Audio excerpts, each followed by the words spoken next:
Just waiting. All right. And we are live. Welcome to the Iron Lords podcast, episode number 84. And it's another glorious Sunday, and we are back at the round table on the Lord's Day. I'm extremely excited about our special guest, so we're going to get right into it. I want to introduce a Lord who is not only considered a genuine friend to the realm, but is always a pleasure to cross paths with at each and every press event and gaming convention.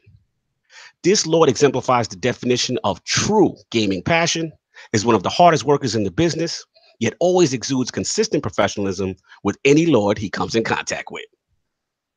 Introducing the United States Community Manager for Warhorse Studios and PR for the narrative award-winning Kingdom Come Deliverance franchise. The Lord of all things Bohemia and one of the very first Lords to rock the ILP t-shirt with the utmost swag. Making his debut into the realm of the Lords, my man, Lord Rick Langnese. How you doing, sir? Doing good. That was nice, man. You saying, man, you weren't gonna mess around. That was a serious plug. Okay, let's go. Absolute pleasure to have you in the realm. You are a Lord at what you do, and it's only right we had you here in the realm of the Lords, man. Are you ready to have some fun? Oh, we're already having fun, man. No doubt, man. So happy to have you here, man. Long overdue. Thank you. Absolutely. And of course, you know we have the four horsemen of gaming, those original Lords of the realm here at the round table. My co-host with the co-most, my brother from another mother, the difficult game conqueror, and the how of the young wolf. My man, Lord Addict, how you doing, sir? Doing pretty good. That's it? Wow. Somebody get that Red Bull, baby. Get more of that out of me today. Oh, that's all we got? Yep. Oh, this is the under the rope session. This is a hard day in the office, man? No, I'm wide awake. I just don't feel like talking. Oh, man. What you been playing, man? What you been playing, Addy? What happened? They slid that MPDs up under your bed? How did you get MPDs? You don't want to go there, man. I got the inside saying you wrong. You got the inside. My spidey sense is tingling, baby. Your spidey sense about to leave. No doubt, man. I hear you. It's just been a low key day, just chilling, that kind of deal. Yeah, I mean, I see you playing Sinner Sacrifice. Yeah, I beat Sinner. I actually beat it twice. Mm-hmm. Oh wow. Wow, salute to those guys. I beat it. I beat it when I reviewed it, and I beat the.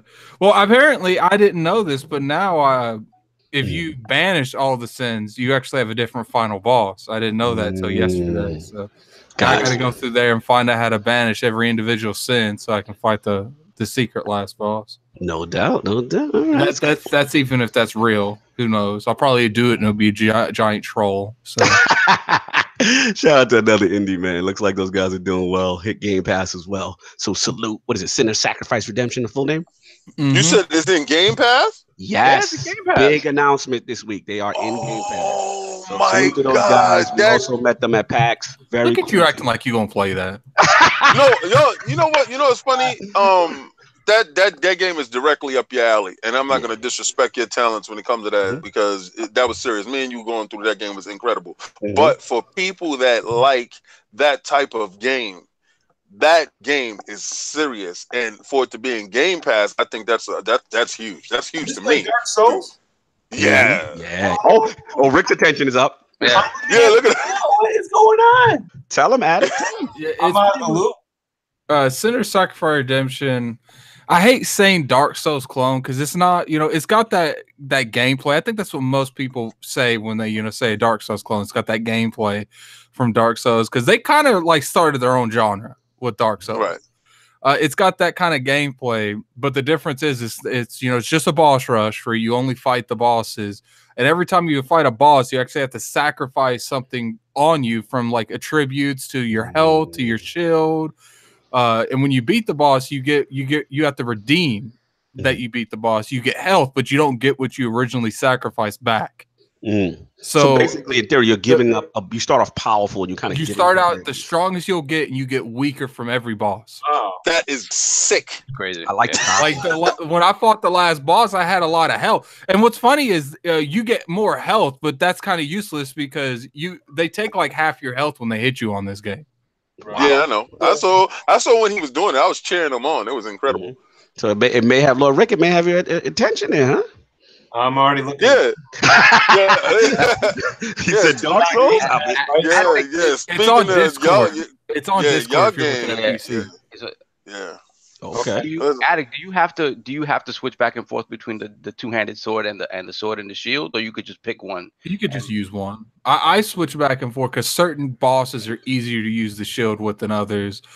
When you fight Lust, because they're all based off of the 7 deadly sins. It's like the worst people in history have been reincarnated into the 7 deadly sins.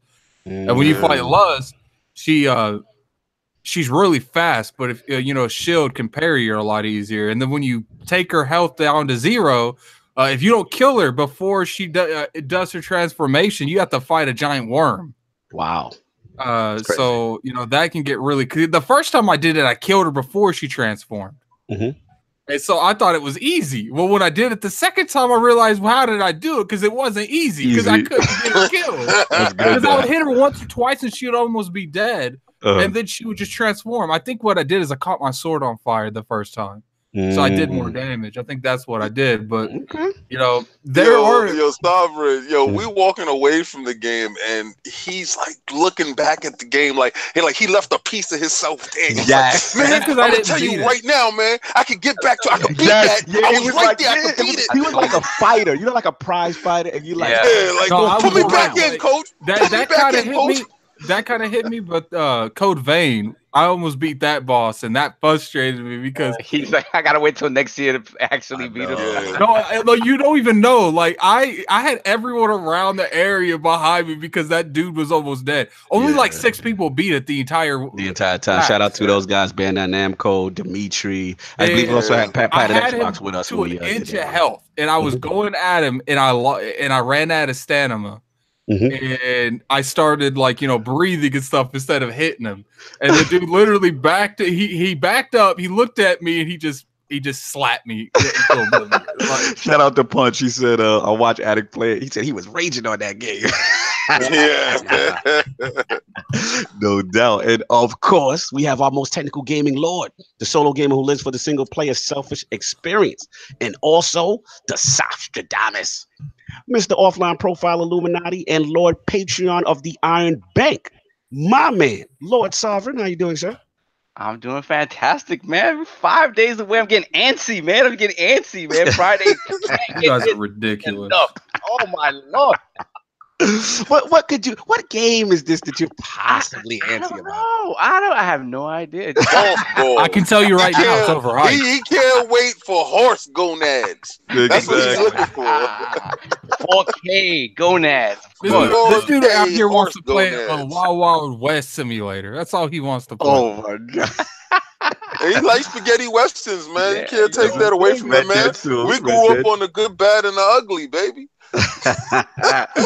No doubt. So what else you been playing on? So what you in the meantime? I've been playing a little bit of everything, man. I still haven't gone back to Tomb Raider, which is it's sad, but I'll get there. Backlog. The Assassin's Creed Odyssey, been playing a lot of that. Been playing a lot of the Forza Horizon. Those seasonal events, man, in Forza, man. Every single season feels so distinct. The terrain feels so distinct. Like it feels like 4 separate games every time the season changes. It's crazy. Yeah. It is that the level of polish in that game is sort of nuts. Nice. Playing that, I picked up Sinner for the Switch. I got up to the first. How's that frame rate? It's not. Adequate. I mean to tell me that you picked it up for that portability and it didn't work out for you? It was portable enough to go in the bushes with it. Let's just say I hope there's a patch forthcoming because I got to that first one. Apparently, the PlayStation has the same issues, but the Xbox doesn't. Like, I know, right? Apparently, the Xbox can handle hard stuff. Oh my god! So pretty much, yeah. Because I'm surprised you did it because Kaibatsu wanted me to do it, and I'm like, look, man, They just announced Game Pass. That's kind of like a tough one. Free. Actually, he was saying the Switch ran fine. That's what he was telling me. He told me the same thing. And then when I played it, I was like, I don't know what you're seeing, bro. I don't know. He got cataracts. I really He got cataracts. I'm very curious on like what world does Kabatsu see when he plays Switch games, because it must be colorful. It must be. It's like you just took joy on We Happy Few, because that's the only thing I can see. Lord Rick, we there's always an internal debate here on the round table as far as the Switch, and what it is don't matter. His game we love the running on the portability of it because we're always on the go. As a man, that's always on the go. Rick, talk to me. I got a Switch, man. Is that what the debate's about? No, it's not. It's not having the Switch. It's the fact that they try to force and shoehorn stuff that the Switch cannot do on the Switch. We do not look for the Switch to be like Big Brother. We just you know what the biggest question that the game doesn't come. You ain't get Kingdom Come Deliverance on the Switch, because the Switch will literally blow up. You got to hit me with the low blow. You would try to load Kingdom Come Deliverance on there, and it would be like, are you serious? This isn't an Xbox. It was set fire to the Switch. Listen, me and Lord Rick might have to have a conversation in fact. We're talking about that. Nah, there's no conversations that could be had. Oh, shout out to Sir Scallets in the chat. Good to see you, bro. Oh, man, some good faces. All right. And of course, we have the incredible Hulk of this, aka the Excess Gamer. Ooh. The Lord of Combat Sports, who is a man of his convictions. The man's nothing less than that premium experience, and is the leader of the Fraud Alert movement. Ooh. Beloved Lord King. How you doing, sir? We are doing tremendous today. Listen, my man Rick is here, and this is a great show to talk about man stuff. All right. I'm hitting this fraud right now, and we're gonna talk about man stuff real quick. Let's get to it. All right. I surround myself with these lords, and these lords are men. That's right. All right. When I'm talking about men, and exactly that's the whole thing. We're stand-up individuals. We're people that we give you our word, and our word is our bond. When you come into this world, you come into this world naked with your voice, and that carries. All right, they smack you on the butt to hear your voice, to know that you are here to make your presence felt. Okay, and in this, that carries. All right, so when you give somebody a bond, when you look at them in the eyes and you shake their hands and you call someone friend, or you invite them into your clan, as a man or woman, you expect this to be a certain level of respect. Now, guys that have been in our Destiny clan, our Iron Lord Destiny clan, I've told you guys, come over, come one, come all. We welcome all. We welcome the casual. We welcome the hardcore. We welcome everyone. Come in. Yeah, I mean, then you understand, if you haven't been playing, you're gonna get cut, because this is an active community, and we're looking to help people and get helped and everything. Each one teach one. You understand? The realm is open to all. Now, I got to call fraud upon myself in the same scenario. As Cognito is, like, let's say he's the owner of the clan, right? So let's say Cognito is the owner of the clan. I don't think that's the scenario. He is the owner of the clan. well, you got to understand what I'm about to say. I am the manager GM. Yo, the chat is saying hashtag man stuff. This is hilarious right now. Continue. This is, yo, y'all about to love this stuff right here.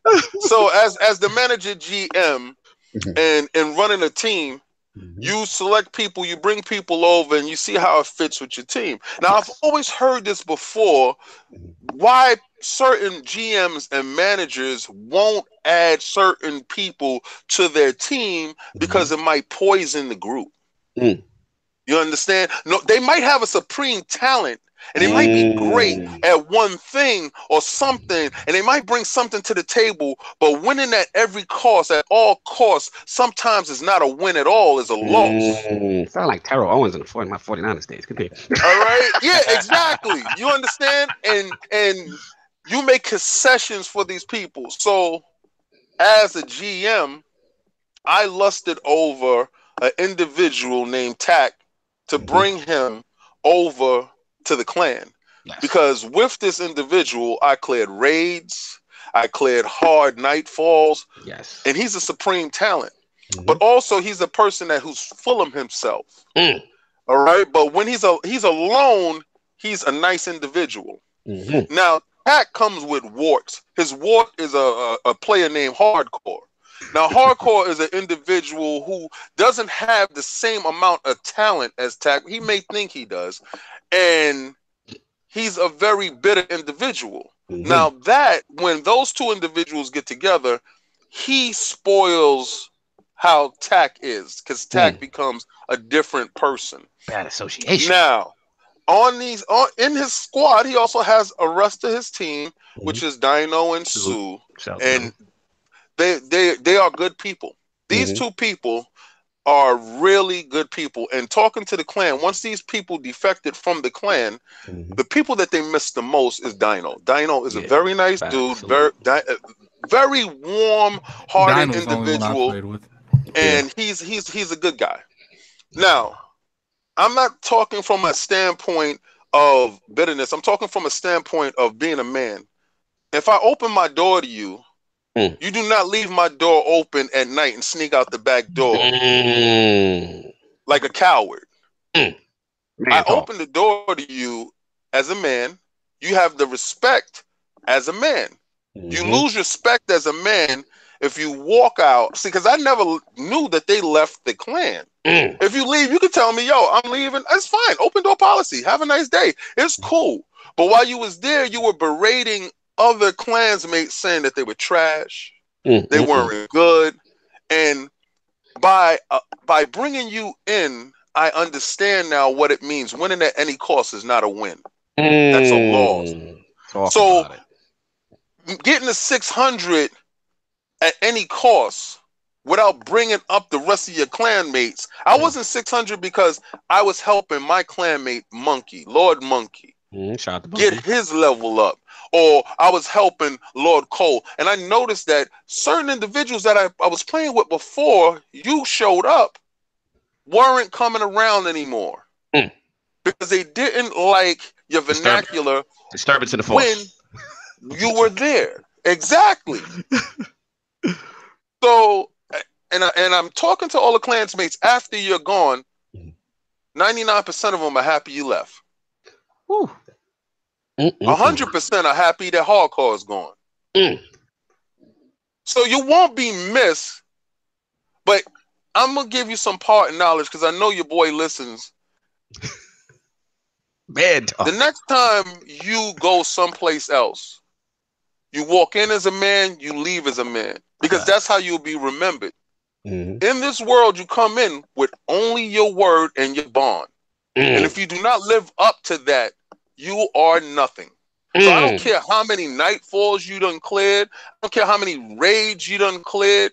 If you're not a man and you can't stand on your ones and your twos, you are absolutely nothing in this world. So these men that I sit with here, this is family. And we can walk anywhere with our heads up high because everybody that knows us know that we are stand-up individuals. Talk about it. You have my phone number. You could have called and said, I'm out. You are a sucker. And that's exactly what you'll be known as until you talk to me as a man. Yo, Sir Scallon said, oh my God, this ManTalk is motivational. So, listen, and I'm glad it happened on Kingdom Come Deliverance Day because that game does not hold your hand and you must grow from a boy to a man in that game. Tie-in, sir. Did you see the ManTalk tie-in? When Kingdom Come Deliverance. when I was talking to Cognito this week, right? So let me tell you something. I was playing Kingdom Come Deliverance on PC. I was playing Forza, Destiny. The Haunted Forest is fantastic. I got the gun, the horror story, and I'm also on my Maleficent quest right now. Nice. Playing a little bit of Spider-Man here and there. So that was my week. But that Kingdom Come Deliverance, brother, I was like, because I couldn't be a fraud. I couldn't talk to you in your face and be a fraud. I'd be like, I ain't play your game. So I had to dig in, right? So There's no that lock picking system, brother. Like, yo, this is literally probably one of the most get ahead, man, and figure it out. Yeah, there's no hand holding. There's No, hand and holding. No hand like, holding. it's probably the truest RPG in that sense. Like, Yes. it's everything. It's a survival game. It's an RPG. Like, all that old school JRPG stuff, that's nothing compared to this. Nah, Totally. this is the real deal. Salute, I mean, salute. you started as a nobody. I mean, Henry's he's immature. He gets himself in trouble. Now he's got stuff to do, and he's like, oh shoot, how do you do this? I don't know how to use a sword. Some of the blacksmith doesn't mean he knows how to use a sword. So you got to learn everything. So it's great when you see people playing on Twitch and they think they're like Mr. Tough Guy, and they're out there like, bam, bam, getting killed, boom, boom. This game sucks. It's like, no, That's how I act. No, you suck. Get good. You gotta get good. What was funny is I didn't know how to equip swords and stuff, and I had that sword that my dad made, but I'm like, all right, I thought it was just like a quest item or something because I couldn't figure out how to get it out, and I was like, all right, and I come up on this dude, and he's got a dagger or something, and I'm like, so I guess I'm being a boxing match, and you got a dagger, okay? Let's see what this is gonna go on. I had to outbox this dude before he killed me with that dagger. Nah, my joint is run. That joint run. They killed me so many times on run. I'm like, yo, man, if you don't get your legs together. But that goes to show, like, even your run wasn't right at the beginning of the game. Like, you had to figure out how to get through that. I'll tell you. There was Rick. a lot of dishonorable kills in that one. People were like, screw this. They took their bow and just shot him in the head because they didn't. No doubt, man. And of course, thank you, Lord King, for the premium ManTalk session and what you were playing. And of course, we have the gaming ninja himself, the Shinobi, LordCognito, spreading that realness in the realm of the ILP. Not telling you what you want to hear, but what you need to hear. So very similar to King, just a little bit of Destiny, a little Iron Banner. Actually, this is the Police 2 as well, still continuing my story with that crazy game. And of course, I had to start that new playthrough of Kingdom Come Deliverance, start all over from the beginning with both DLCs. I wanted a fresh experience, so just getting that going. And yeah, man, that's pretty much it on the gaming front. But we have to do a state of the realm as well. So hear ye, with the very special state of them. So obviously, as most of you are here already know, and on Twitter, the Lords will now be doing our live shows on the Iron Lord Podcast YouTube channel. 2018 was a very, very special year for us, and we are extremely proud of some of the things we were able to accomplish in this small time. We got a ton of things planned, y'all. And it wouldn't be right, though, not to thank our brothers over at the Inner Circle Network, the affiliates, the entire writing staff at TickGamesNetwork.com for believing in our vision, giving us a tremendous opportunity, and getting a chance to work alongside all of them over the years. So Iron Lord salute, you know what I'm saying, to the Tick fans. No beef, no drama. We still look forward to seeing each and every one of you in the realm. You know what I'm saying? So now that we got all the love out the way and what the Lords are playing, I want to start off with Lord Rick and his video game system history, his journey to becoming the community manager of Warhorse Studios and our chief PR representative for the award-winning Kingdom Come Deliverance franchise. So Lord Rick, let's start from the very beginning. What were some of the first video game systems you had, and like what got you into gaming? The first one was actually technically my grandfather got it for all his grandkids for Christmas. It was an Atari, man, 8600. I don't know, Probably the 26. Let's go. Yeah. And it was the first game was the Mario Donkey Kong game, of course, right? Yes. And then from there was Mario Luigi game. Okay. Little couch co-op. Okay. What else we got? Then there was that racing. What was that racing game, man? I love this. Pole position. RC Pro? Wait, no, RC was pole position. Pole position, and that just 26. I'm bugging. Everything. I mean, that was the game, and I don't even play many racing games, but I played a ton of pole position. Man, I played this pie game on level 100. It's like, these pies. This baseball game, you know what I mean? Like that. Once I got into that, man, it was over. You know what I mean? I would go to my grandfather's house. I mean, they'd be yelling at us, "What's all that noise down there?" Because we'd be sleeping downstairs, but we were up at 1, 2 in the morning playing. Shut that thing off, I mean, You know, is that you, Rick? You know, so Nice. so then from there, you know, I was always Nintendo, man. Those console wars were all the way back to Nintendo and Sega, man. Even back then, there was console wars going on.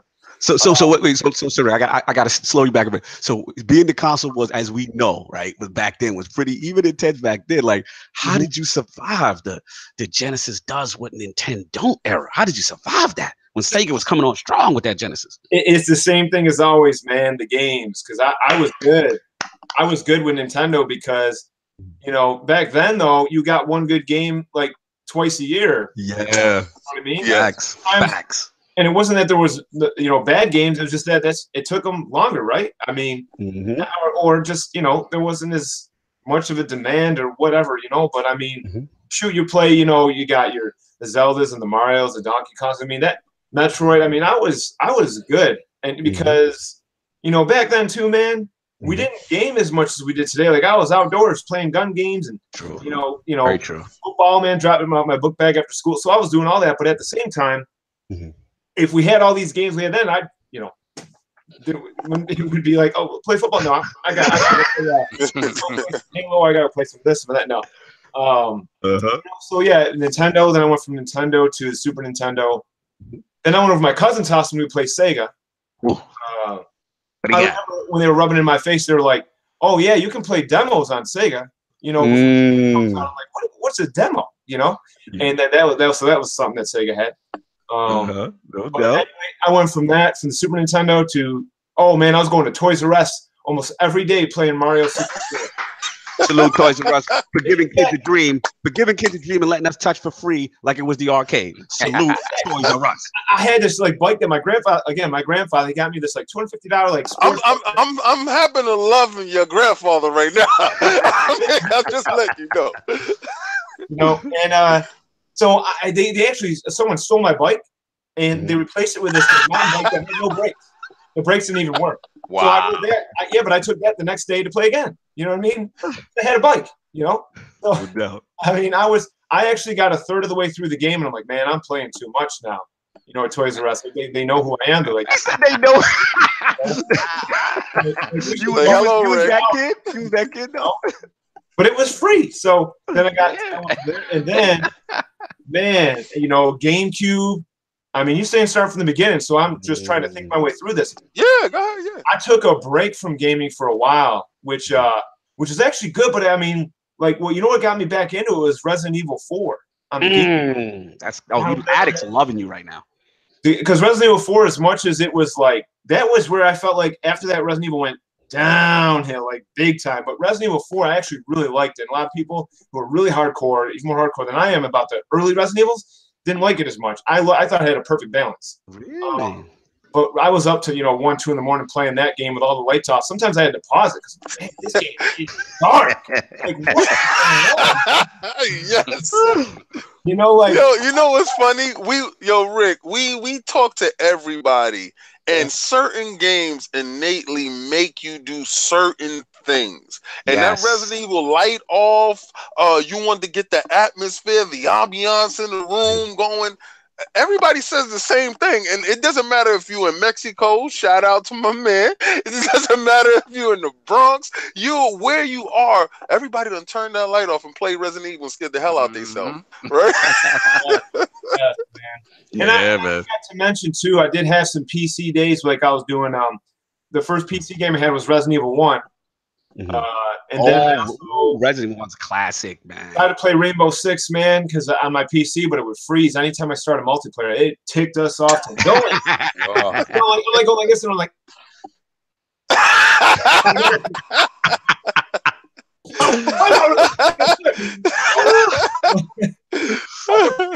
Pain a little bit, and I'd be like grenade, and like, you know. I feel you. I feel the pain. That PC life. If the rig wasn't up to snuff, if those minimum requirements weren't up to snuff, sometimes it was rough out here. That's what turned me off. I'm like, PC, we're done here. We're done. He said we're done. It took me all the way to Kingdom Come Deliverance to get back into PC. That's how bad. Wow. Wow. I was burned, you know. I'm glad you mentioned that. And again, not to start a console war drama, a PC elitist versus console peasant drama, but I'm glad you said that because only from the standpoint from a lot of console lovers, these are the kind of experiences sometimes that get us frustrated with PC as a gaming platform because there's always some type of variables. And shout out to Lord BG. I believe he made a statement, recently, a tweet that was went pretty viral, which was kind of like to the effect that, everyone tries to make it seem that, it's so easy just to set up. And sometimes there are different variables, whether it be the drivers or something else that can affect the experience. And, for sometimes people just want to just come home, so Rick, and just like pop in the game or the disc and just boot up, right? So BG's standpoint is PC's complicated, but it's always on you apparently. Like every time you voice your concern, like PC. Every time I try to do this, it does this and do that. It gets turned around from PC needs to be fixed and these kind of issues to that's a you problem. Absolutely. So I'm glad you brought that up, Lauren, because it's funny because we have heard that on occasion. So after that, you came back. Now let me ask you about. I know you mentioned the big Nintendo eras, and the chat is lovely. When you said GameCube, you said Super Nintendo. The chat was definitely loud. Now I didn't hear N64. Now did we miss that era? You had that? Toys R Us, man. I got my. Oh, so Toys R Us. I got my fill. I got my fix on. He said, "Hold on, one second. So your 64 was the Toys R Us experience. I'm sorry. I did definitely purchase 64. So to your credit, I didn't say that. I got the 64. I just was so excited about. I was thinking about GameCube. I went right there. But no, my N64. Obviously, I had Mario. Nice. And Yoshi games and whatever else the 64 had to offer that I can't. But with Pilot Wings and all that, right? Wasn't that 64? Yeah. Yes. Yeah. That was a whole new era, man. That 64, man. So yeah, I was all over that, all over. No doubt. All right, that's what's up, man. Pretty intensive video game history. Gotta respect the Nintendo love. That was really, really cool. So yeah, man. Now let's get into like the industry aspect. So it's like we know you as the gamer, a gamer's gamer. And as far as like now, what was that path that kind of led you to actually getting to Warhorse Studios, becoming a community manager? And the second part of that question is obviously, we know that they're Prague based. So as a US representative, like what challenges did that face? So let's start from that journey into Warhorse. Yeah. So I mean, as a kid, when I used to get. I was excited, man, when I even got my Nintendo Power every month, man. I'd be waiting, that mailman. I would be like running out there, like thanks, you good, we got more mail. That's all we need, thanks. So, and then when E3 first started, I always thought as a kid, I'm gonna find a way to go to E3, even if it's one time I'm going, and that's how it all led to where I'm about to go with this, and Well, I actually, some people know this, some don't, but I also I work for Verizon a couple days a week. I've been there for 8 years. Nice. It's shout out to Files. Shout out to Salute the Files. Right? And 5G is going to be sick, but let's go. But I've been there for a while now, so I only have to work a little bit with them and do well there. So it opened up other opportunities. And one of the things that happened is when we were promoting Windows phones, I had to take a course on this website, Microsoft Expert Zone. You guys might have heard of Expert Zone. Yes, I have. They're like a retailer partner. And they do all sorts of stuff with like all Microsoft products, of course. Yes. Windows and Xbox, whatever. And so there was when we had to learn about Windows phones, there was this contest I noticed, man, on the website, and it was like first 300 people get passes to go see Microsoft the Xbox press conference at E3. And you got to like a 3-hour party after on a Wednesday. So for 3 hours, you'd get to go to the Xbox booth, just Expert Zone members. Like 300 people. So I'm like, and it was like first come, first serve. So I'm like, typing, filling out the form, and like I got to put a coworker that could come with me, and we just so happened to win. We were part of 300 people because there's thousands of people on their website. So yeah. I got this email, my junk mail of all things, because I checked my junk mail. Oh, shout out to checking that spam, so you ain't miss it. So anyway, when we went, it was like I'm just gonna be honest with you, man. Like we you know, you fake it till you make it, you know. Hey, listen. We all started somewhere. and I'm telling you, there's the more people you talk to in the industry, you'd be surprised how they got where they did. And then so I'm just being, as the kids say, as the cool kids say, I'm keeping it 100. 100, baby. You keeping it 100 in the realm of the Lord. Let's go. Oh, right, I pronounced it wrong. So you know, you know, but I mean, so we went, and I'm like, we're gonna find a way to go to E3. I don't care, we're going in. And listen, I'm just being honest. We were definitely felt like you can always sneak in as part of the help. Oh my God. And getting their badges and stuff. And you know, now I understand more how the industry works. So it's like, I don't know how I would approach it the same way. Not that I would change anything, but so we're going to the security guard, and they're like, you guys don't have an E3 badge, and we didn't know if we actually had some access with this thing, just, you know, whatever. But my buddy had this badge from Verizon. He goes, "We're with Verizon." Mm-hmm. Yeah. He said, "Yo, Verizon's in the house." You know, and they said, "Oh, just go." So we were in, and your heart exploded. Your heart exploded. That was when he said go in, your heart exploded, right? You know what happened? You know what happened? That guard just second doubted himself. What is Verizon doing here? I'm not asking. Just go in.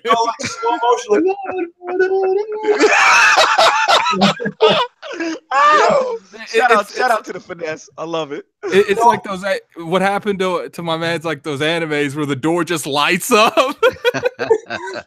But dude, it was definitely like that, like a TV show, movie, whatever. And then we just started talking to people in the industry. I remember, man, this game, man, I wish I could remember the game to give a shout out to these guys. It was a game that was like, it was something new on the Xbox. It was an indie game, and you could play a good amount before it came out. And it was like, remember the premise? It was an action, mostly action game, and there was a little bit of magic. Darn, man, I wish I could remember. I'm not even describing it very well.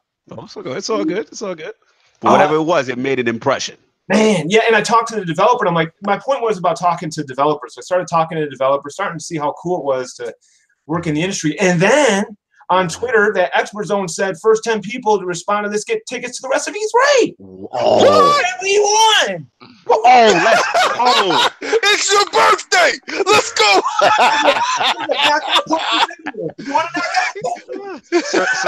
says, was it Battle Frogs? Johan Zell says, was it Castle Crasher? They're trying to figure out that game, man. It was a game I don't think that ever actually made it to the finish. Oh. And I just wish I could remember it. There was like some cool boss battles. It was a 2D. It's all good. We'll get to it. Oh, it was a 2D game.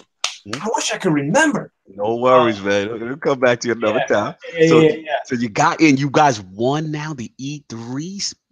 All right. So you won to get to go to the press conference. You finessed your way in the door. Now you got passes for real. Let's go, Rick. Let's go, Rick. You know what's crazy too? When we went to the Microsoft press conference, just being honest, we're like, we need to meet people because we need to find out how to get to the other ones. Mm-hmm. And sure enough, man, there was a guy in line, and we talked to him. His name is Skyler. We're friends to this day. No doubt. And we just got to be buddy. And then he's like, we're walking with him towards EA press conference, and out of nowhere, he's like, yeah, these guys are with me. Like, that velvet, bro. That VIP. That's what I'm talking about. Premium experience. Like, this is crazy. Woo! And then that was when they first announced Battlefront, the first one. So we're like, crazy, man. And it was just a teaser. But okay, so each year we were like, we were going to find a way to go every year. And that's right. So now skipping ahead a little bit, because I know I can keep going, man. But like, love it. So on Twitter, and you know what? This is being honest too. So I loved Warhorse, Kingdom Come Deliverance before I knew the guys. My brother-in-law showed me a trailer of the game, and I'm like, I'm just waiting for Magic to come out. And it's funny to hear you say that now. Well, I'm saying like, all this realism is cool. Where the Magic at? We're Fireball. We're Fireball. You said that. That is classic. I'm waiting to have it being ruined, because whenever I play a game, I don't care if I will suffer. I will not use Magic if I can help it. Never. I'm the Whoa, you sound like Attic right there. exactly. Yeah, that's addict. That's that Yo. typical game conqueror stuff. I'm like, William Wallace and all these That's guys. one of the reasons I'm struggling in Neo, because I refuse to use magic. Oh my god! Same thing, brother. I made it through the whole game and I died so much, man. Let me be honest with you. Like I try to be careful with the words that come out of my mouth. I was not careful when I was playing Neo. I was seeing everything under the sun, just about everything under the sun. I was so mad. You ever get to the end of the boss battle and like you all of a sudden you freeze. You need one or two more hits and then I freeze up and he kills me. No way. Why do I freeze? Why don't I just keep hacking at him? No, I was fighting these little witches things on Center, and I fought one of them, and the second one was still alive, and I'm sitting there like running around it because she's like a lightning creature, and she shoots lightning at you, and I'm thinking to myself the whole time, like, if I get hit, like I had no more potions, I had no more spears, I had no more fire bombs. I was like, if I get hit one time, it's a wrap. Like I had to literally fight. I fought that chick for like 10 minutes, but like just getting like one hit, and it didn't even matter if I wasn't in danger. I was running. I hit her one time and ran. But it was crazy because my brother-in-law, he actually said before I met these guys, you go to E3, you need to find out more about this game for me. So what happened is I actually was found Warhorse Studios on Twitter, and at the time, the company was mostly speaking in Czech. Right. So I actually unfollowed them. I didn't know what they were saying. The language barrier. It makes sense. It makes sense. I just, and sure enough, man, on Twitter, there was a retweet from an E3 party list because I wanted to meet people who worked in the industry or whatever and go to this E3 parties and make connections. And they retweeted a tweet, and it was at Warhorse Studios. Their tweet wants to set up a party at E3 at a pub. Nice. And I just responded right away and I said, I'm in. I'll do it. No doubt. Boss Move says, shout out to Google Translate. I'm dead. Continue. Yeah, for real. Like I use it heavy. Let's go. You can just hit translate tweet. It's the best. It's the best. I actually did a lot when working with these guys, but bottom line is just being honest, that was how everything started. And I met them. Let me be honest with you too. I don't drink. I just don't. I don't like to. He was at the pub asking for water. No, that is true. That is, I can personally confirm this. I had water at the pub. Yes. They said, let me get a tall glass of your finest agua. Thank you. Yes, I've made my rounds with Lord Rick. And Lord Rick is. When I go, man, I'm like, guys, round the water's on me. I got it. Yes. He will order the most premium glass of water. He said, I got that Poland Springs on TIDAP. So it was good, man. Fans were they had me host it, which was insane. Wow. And I was on the way prior to this, I'm talking to Toby, our PR manager. Salute to Toby. Got a chance to meet him. Good dude. Yeah, JR marketing manager now. And I'm talking to these guys like several days a week, because they take it very serious, reaching out to the community, and like they gave me a chance, man. Like, and what happened is, normally when you work for their studio or any company you work with, you gotta be there. Yeah. And I give all the credit in the world, and I appreciate Toby so much because he's the one that says, you know what, it was like 6 months later after because Sarah and I even talked about, man, could we actually move? My wife and I, Sarah. Oh wow, you were really considering it. Wow. I was, not her. He gave me that look, right? He gave me that look like this guy's wilding. I'll tell you this. She did consider a little bit, like we homeschool our kids, so she actually looked like all the rules and everything. Shout out to that. Salute for even looking. That's what's up. Yeah. So but then Toby's like, listen, you're working with us one way or another, and then they came up with this position for me, and I'm telling you that with my passion already for the game, and then being able to do this, it has helped reach a much larger audience. Not that they couldn't do it.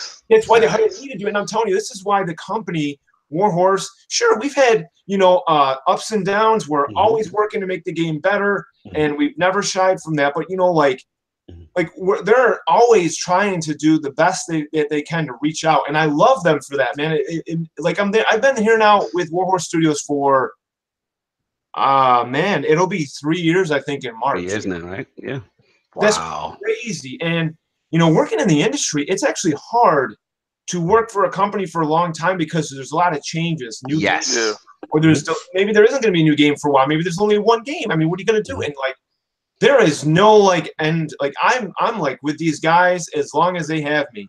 And I don't see that. Not we got a good relationship. That's going to be that way because we still have more content coming, and man, it's because of our fans. We're going to have a future, and I love doing stuff. Love it. Yo, Rick, to hark into that point, when we got into PAX, and you was the first interview that we had, right? Now, as we're packing up to get in there, we said we're going to give out T-shirts. Now, we had a certain amount of T-shirts to hand out, and Cognito was like, yo, how are we going to give out T-shirts? You was our barometer. Yes. All right? Because when we got to you, the level of passion that you showed for that game was above and beyond. And it didn't come off phony. It wasn't canned. It wasn't no script. It was just straight up real. You understand? I said, and this man is an Iron Lord. This man right here represents exactly what we're talking about. All right. So right there, I'm like, yo, get this. You were knighted instantly. I said, get this shirt. Get this man a shirt right now.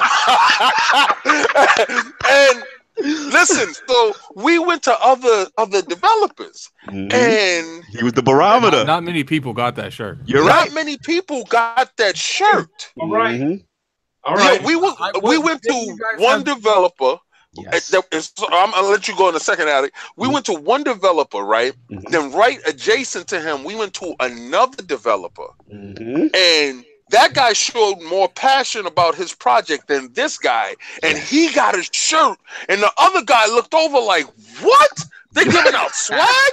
Like, if I knew that, I would have worked harder, but you didn't, because you didn't have that passion, and you were that. If it ain't Rick level, it's not happening. King is preaching right now, Rick, because you were our barometer when it came to speaking to the devs. And we wanted to see people not only that knew about their game, but was passionate about their game. And shout out to Warhorse too, because your setup was dope. You guys even had like guys running around in like, knight armor. And it was just so cool. And it fit us. And we like, yo, we love this studio. We love this game. They have one of the best community managers out here, and that became the barometer while we made our rounds on PAX. That hey, if the guy has that passion as Lord Rick, then he gonna get that shirt. if he wasn't Rick certified, then it wasn't happening. You guys had that meeting when I was on the plane, didn't you? Yes. You flew in like an hour later. Yep. Well, I loved it because when I was there, man, you went like right into an interview, so there was no time to be fake or scripted. I was like, oh, here we go. Here we go. Great, I was like, hey, Rick, so we're with Iron Lord's podcast. And I'm like, oh, let's go. No doubt, man. And he was ready, man. That's what you want to see, man. There's nothing fake, nothing phony. But yeah, man. Nothing to get at it. I'll let you go. Hey, as the good book said, man, be ready in season and out of season, right? You know it, man. That's right. Hey, it's like I said, I think people that have a lot of passion for their game ends up, overall helping the game aspect overall. Like we were talking before the podcast started. I can't remember his name, the individual from the Game Awards. Like you could see him passionate his voice when he's talking about his game, and people remembered that. Yeah, you're right. Are you talking about the game that Sovereign didn't finish with? Oh my god! You talking about throwing you under the bus off with no way out? The game that we started and was having so much fun with about the prison break, and he got me physically, mentally, and morally invested into this game. And what did you do to this man, Sovereign? He left me stranded. Like he's like, yo, we're gonna play tomorrow, and tomorrow never came. Like I don't know. Well, you gotta look from a standpoint. I'm still looking from a standpoint to You know, especially the dev that we talked to about Sinner. You know, he was really passionate about the game. Absolutely. And you can sense that. Like I especially at E3 is really bad at E3. Like I'm tired of going up there, you know, wanting to get a little bit of insight on a game. And it's just someone that was hired to sit there and greet you. Like, Shout out to those dudes. We didn't get that from Rick at all. It was he was well, that's because he actually is part of the project. A lot of these companies will hire outside work to just hold up that hold the spot. And this wasn't the case. Absolutely. We'll get back on track real quick. But so like for those living under a rock, Lord Rick, like, or just not familiar with Kingdom Come Deliverance, like, tell us about the origin of KCD, the Kickstarter pitch, like to have it based in that authentic time period with the human simulation, the combat, the realism, and then finally the decision that, in my opinion, made KCD a cult classic, which was not to include that magic or the dragons in the Vayne or Skyrim or whatever. So let's start from that beginning. Like, tell me about, so for anyone that doesn't know about Kingdom Come Deliverance to this point, tell us about that, man.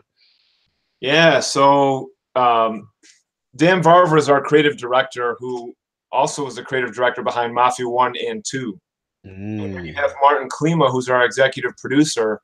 He wrote the script for the RPG game Dragon's Lair back in, what was that, the 90s? Whoa, that's a classic. And he worked on a couple big, not XCOM, but a couple big Alien games. I always forget Alien, UFO something. UFO Defense? Like, XCOM. No, it was another one, but either another one, okay. Then also worked on Operation Flashpoint. Nice. Oh, okay, yeah, I like that game. Even Victor Bokan, I always their last names, man. You try like it's trying to say my last name, Lagnese. Yeah, I just some people say lasagna, you know. Listen, that's why I just keep saying Rick. See, understanding that. I didn't have a problem with lasagna. That's fine. But you know, so like, I mean, that's what you get with Kingdom Come Deliverance. You get the story-driven game of Mafia, right? And then you get the realism of Operation Flashpoint. So, you know, it's like those two, I guess you could say, had a little baby. Yes. And by the way, Sabrina and, you know, Sir Scales, those two super KCD fans are amazing. Yeah, salute to Sabrina in the chat. Yes, salute both of them in the chat right now, repping hard. Salute. Right, absolutely. So, you know, they gathered together in a pub. And I guess in the Czech Republic, that's where all their good ideas start. Always starts in the pub. Let the drinks happen, because let me tell you something. Han is crazy, and Han is going to get my man Henry killed. So, I mean, you know, they wanted to make a game based on medieval, you know, European history that's, you know, closer to their region too, right? And it's something that actually has never been done before. Right. I mean, the game takes place in the early 15th century, where the Holy Roman Empire was really going on. You know, you always think of Rome and Italy as like, man, this is what shaped a lot of things that came to happen, was what happened in Bohemia, you know, which is modern day Czech Republic. Right. Right.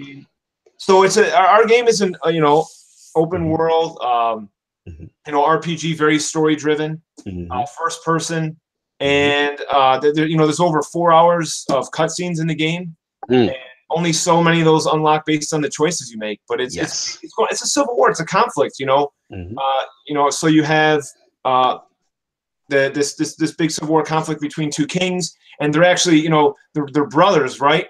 They're actually half brothers, and one abducts the other, you know, and we could go on what happens. But Henry's tries to help restore the balance. He's not going to be some like lord or king or like, you know, some like real big hierarchy, whatever. He's just a man. He's a dumb man, you know. It doesn't know how to do anything, and you have to help him. And he's always quite hungry. Yeah, you know? I'm quite hungry. I didn't know that, you know, certain things like, and the drinking. What's up with the drinking and the sleeping and the saving? Like, it's just. It's like a survival sim. It's like, what's up with the survival mechanics in the game? What's up with this? Like, you know something? It's okay. So I didn't know that if I didn't like align myself with that old war chief to teach me sword techniques, that, you know, because he teaches you that special parry and that unblockable stuff. Like, if you didn't sit there all the time with this guy practicing, because you could automatically don't align yourself with him and do your own thing, and totally miss this one part. That guy, if you don't get him, your skills is trash, like really bad. And speaking oh, go ahead. Sorry. No. I mean, I wanted to ask you about that specifically. Like, did y'all knew if you didn't seek this dude out that you were going to just die a lot later on, right? So of course, but here's the thing. Like even in the beginning when you start, you see Miller Pishak, right? When Teresa causes a little distraction, and Sir Robart helps you escape and everything, and you're in the Miller Pishak's house and all that. And even he teaches you, if you so choose, you can learn how to lockpick and pickpocket with him. So don't try and learn these things. Or like even with Captain Bernard, we kind of actually funnel you in, because remember, that's even part of the quest. Yes. Right. So funnel you into that. But if you, and I'm telling you, I saw several people, they're like, nah, I don't need that. Let's get on to the fun stuff. Well, it's not going to be fun for you. So if you're like Dark Souls, it's like that sort of thing, like me, then do it. Because I have no problem dying. I may get pretty ticked off sometimes. Don't get me wrong. I mean, like I like that stuff. But this part of the game is like training. We try to really immerse you in the game, and I'm going to just this. I don't think it. I think it's fair to say I'm not even trying to be cocky here. I have not seen games that are this immersive in that respect. Talk that talk. And I'm glad you said. I want to double down on that too, because not to cut you, Laura. It's just that I think what makes the game, why it has such a cult following, why people love it so much, is because, let's be honest, the genre is kind of oversaturated with the dragons, the magic, that kind of a deal. So when you see something based on realism, and like you said, Henry's just this normal guy, right? He's got to eat, he's got to sleep, he's got to train. Man, I had to try to kill a rabbit with that bow. Oh my god! and it kept dropping short of the rabbit. It kept... My god, man! Yeah, man. So Yeah, absolutely. So it's just like when I see something like that, it's like shout out to Johan Zell in the chat. It's almost like a life simulator. This is how I relate. It's like a little bit of Skyrim with a little bit of like Mass Effect dialogue choices with this life simulator aspect all combined into like one of my favorite time periods of all time. What's funny is the battle system is like so unorthodox. It kind of reminds me of like a more in-depth version of For Honor. Yeah, like For Honor only got 3 positions. This game got like 5. Oh yeah.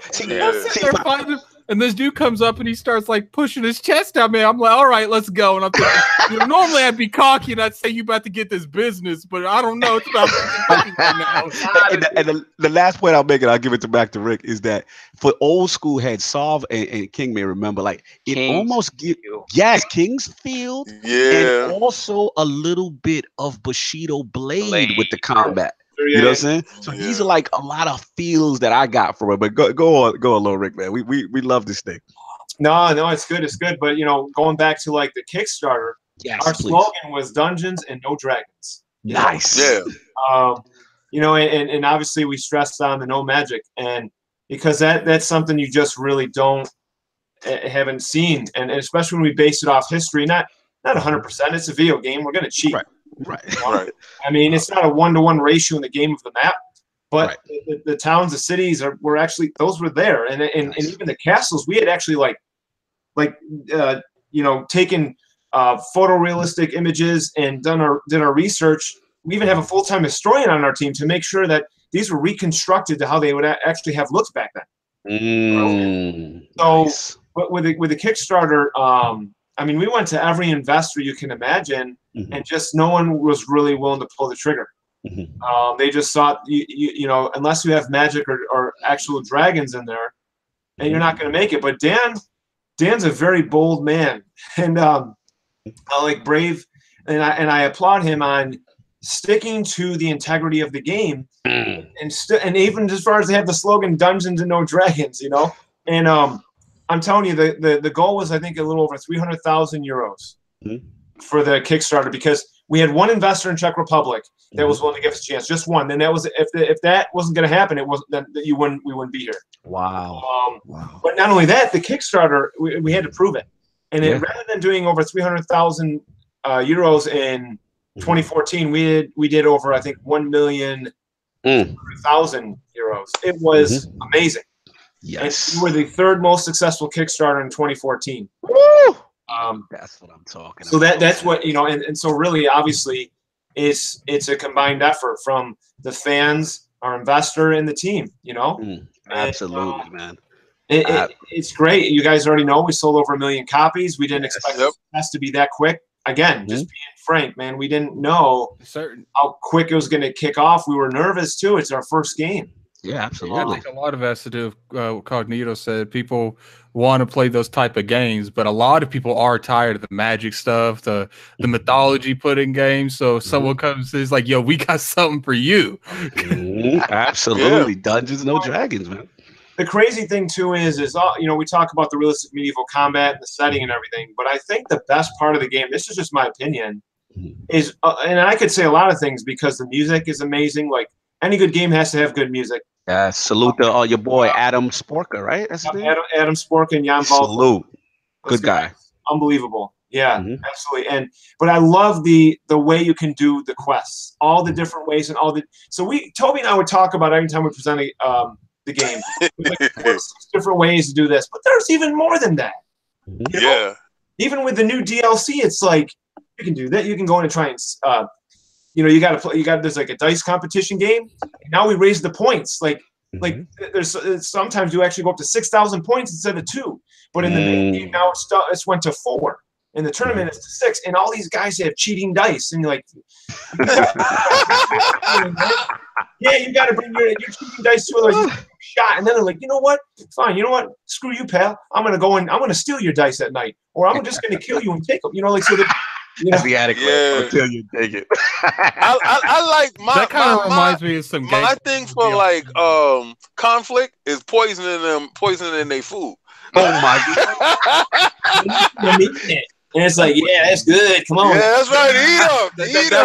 You don't want that confrontation. You want them to die before the fight starts. No, you know why? Because every time I got into a fight of one or more people, 2 or more people, I was getting murdered. Literally, guaranteed death. I started that screen.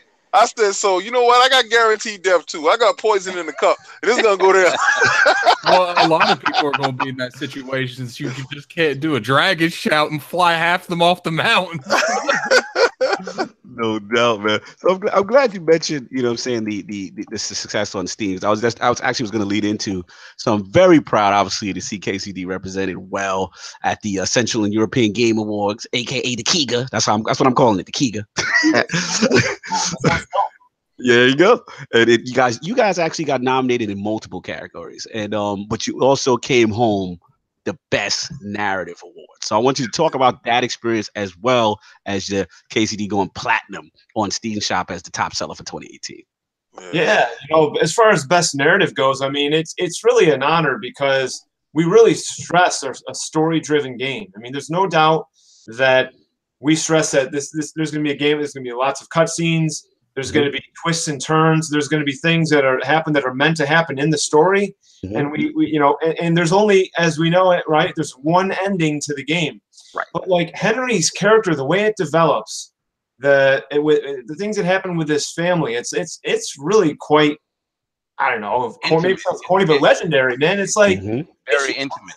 It is intimate, man. And like from the very beginning, there's no messing around with what's going on in the story. And then there's twists and turns, right? You find out mini spoiler. Twists and turns, okay? Twists and turns. Yeah.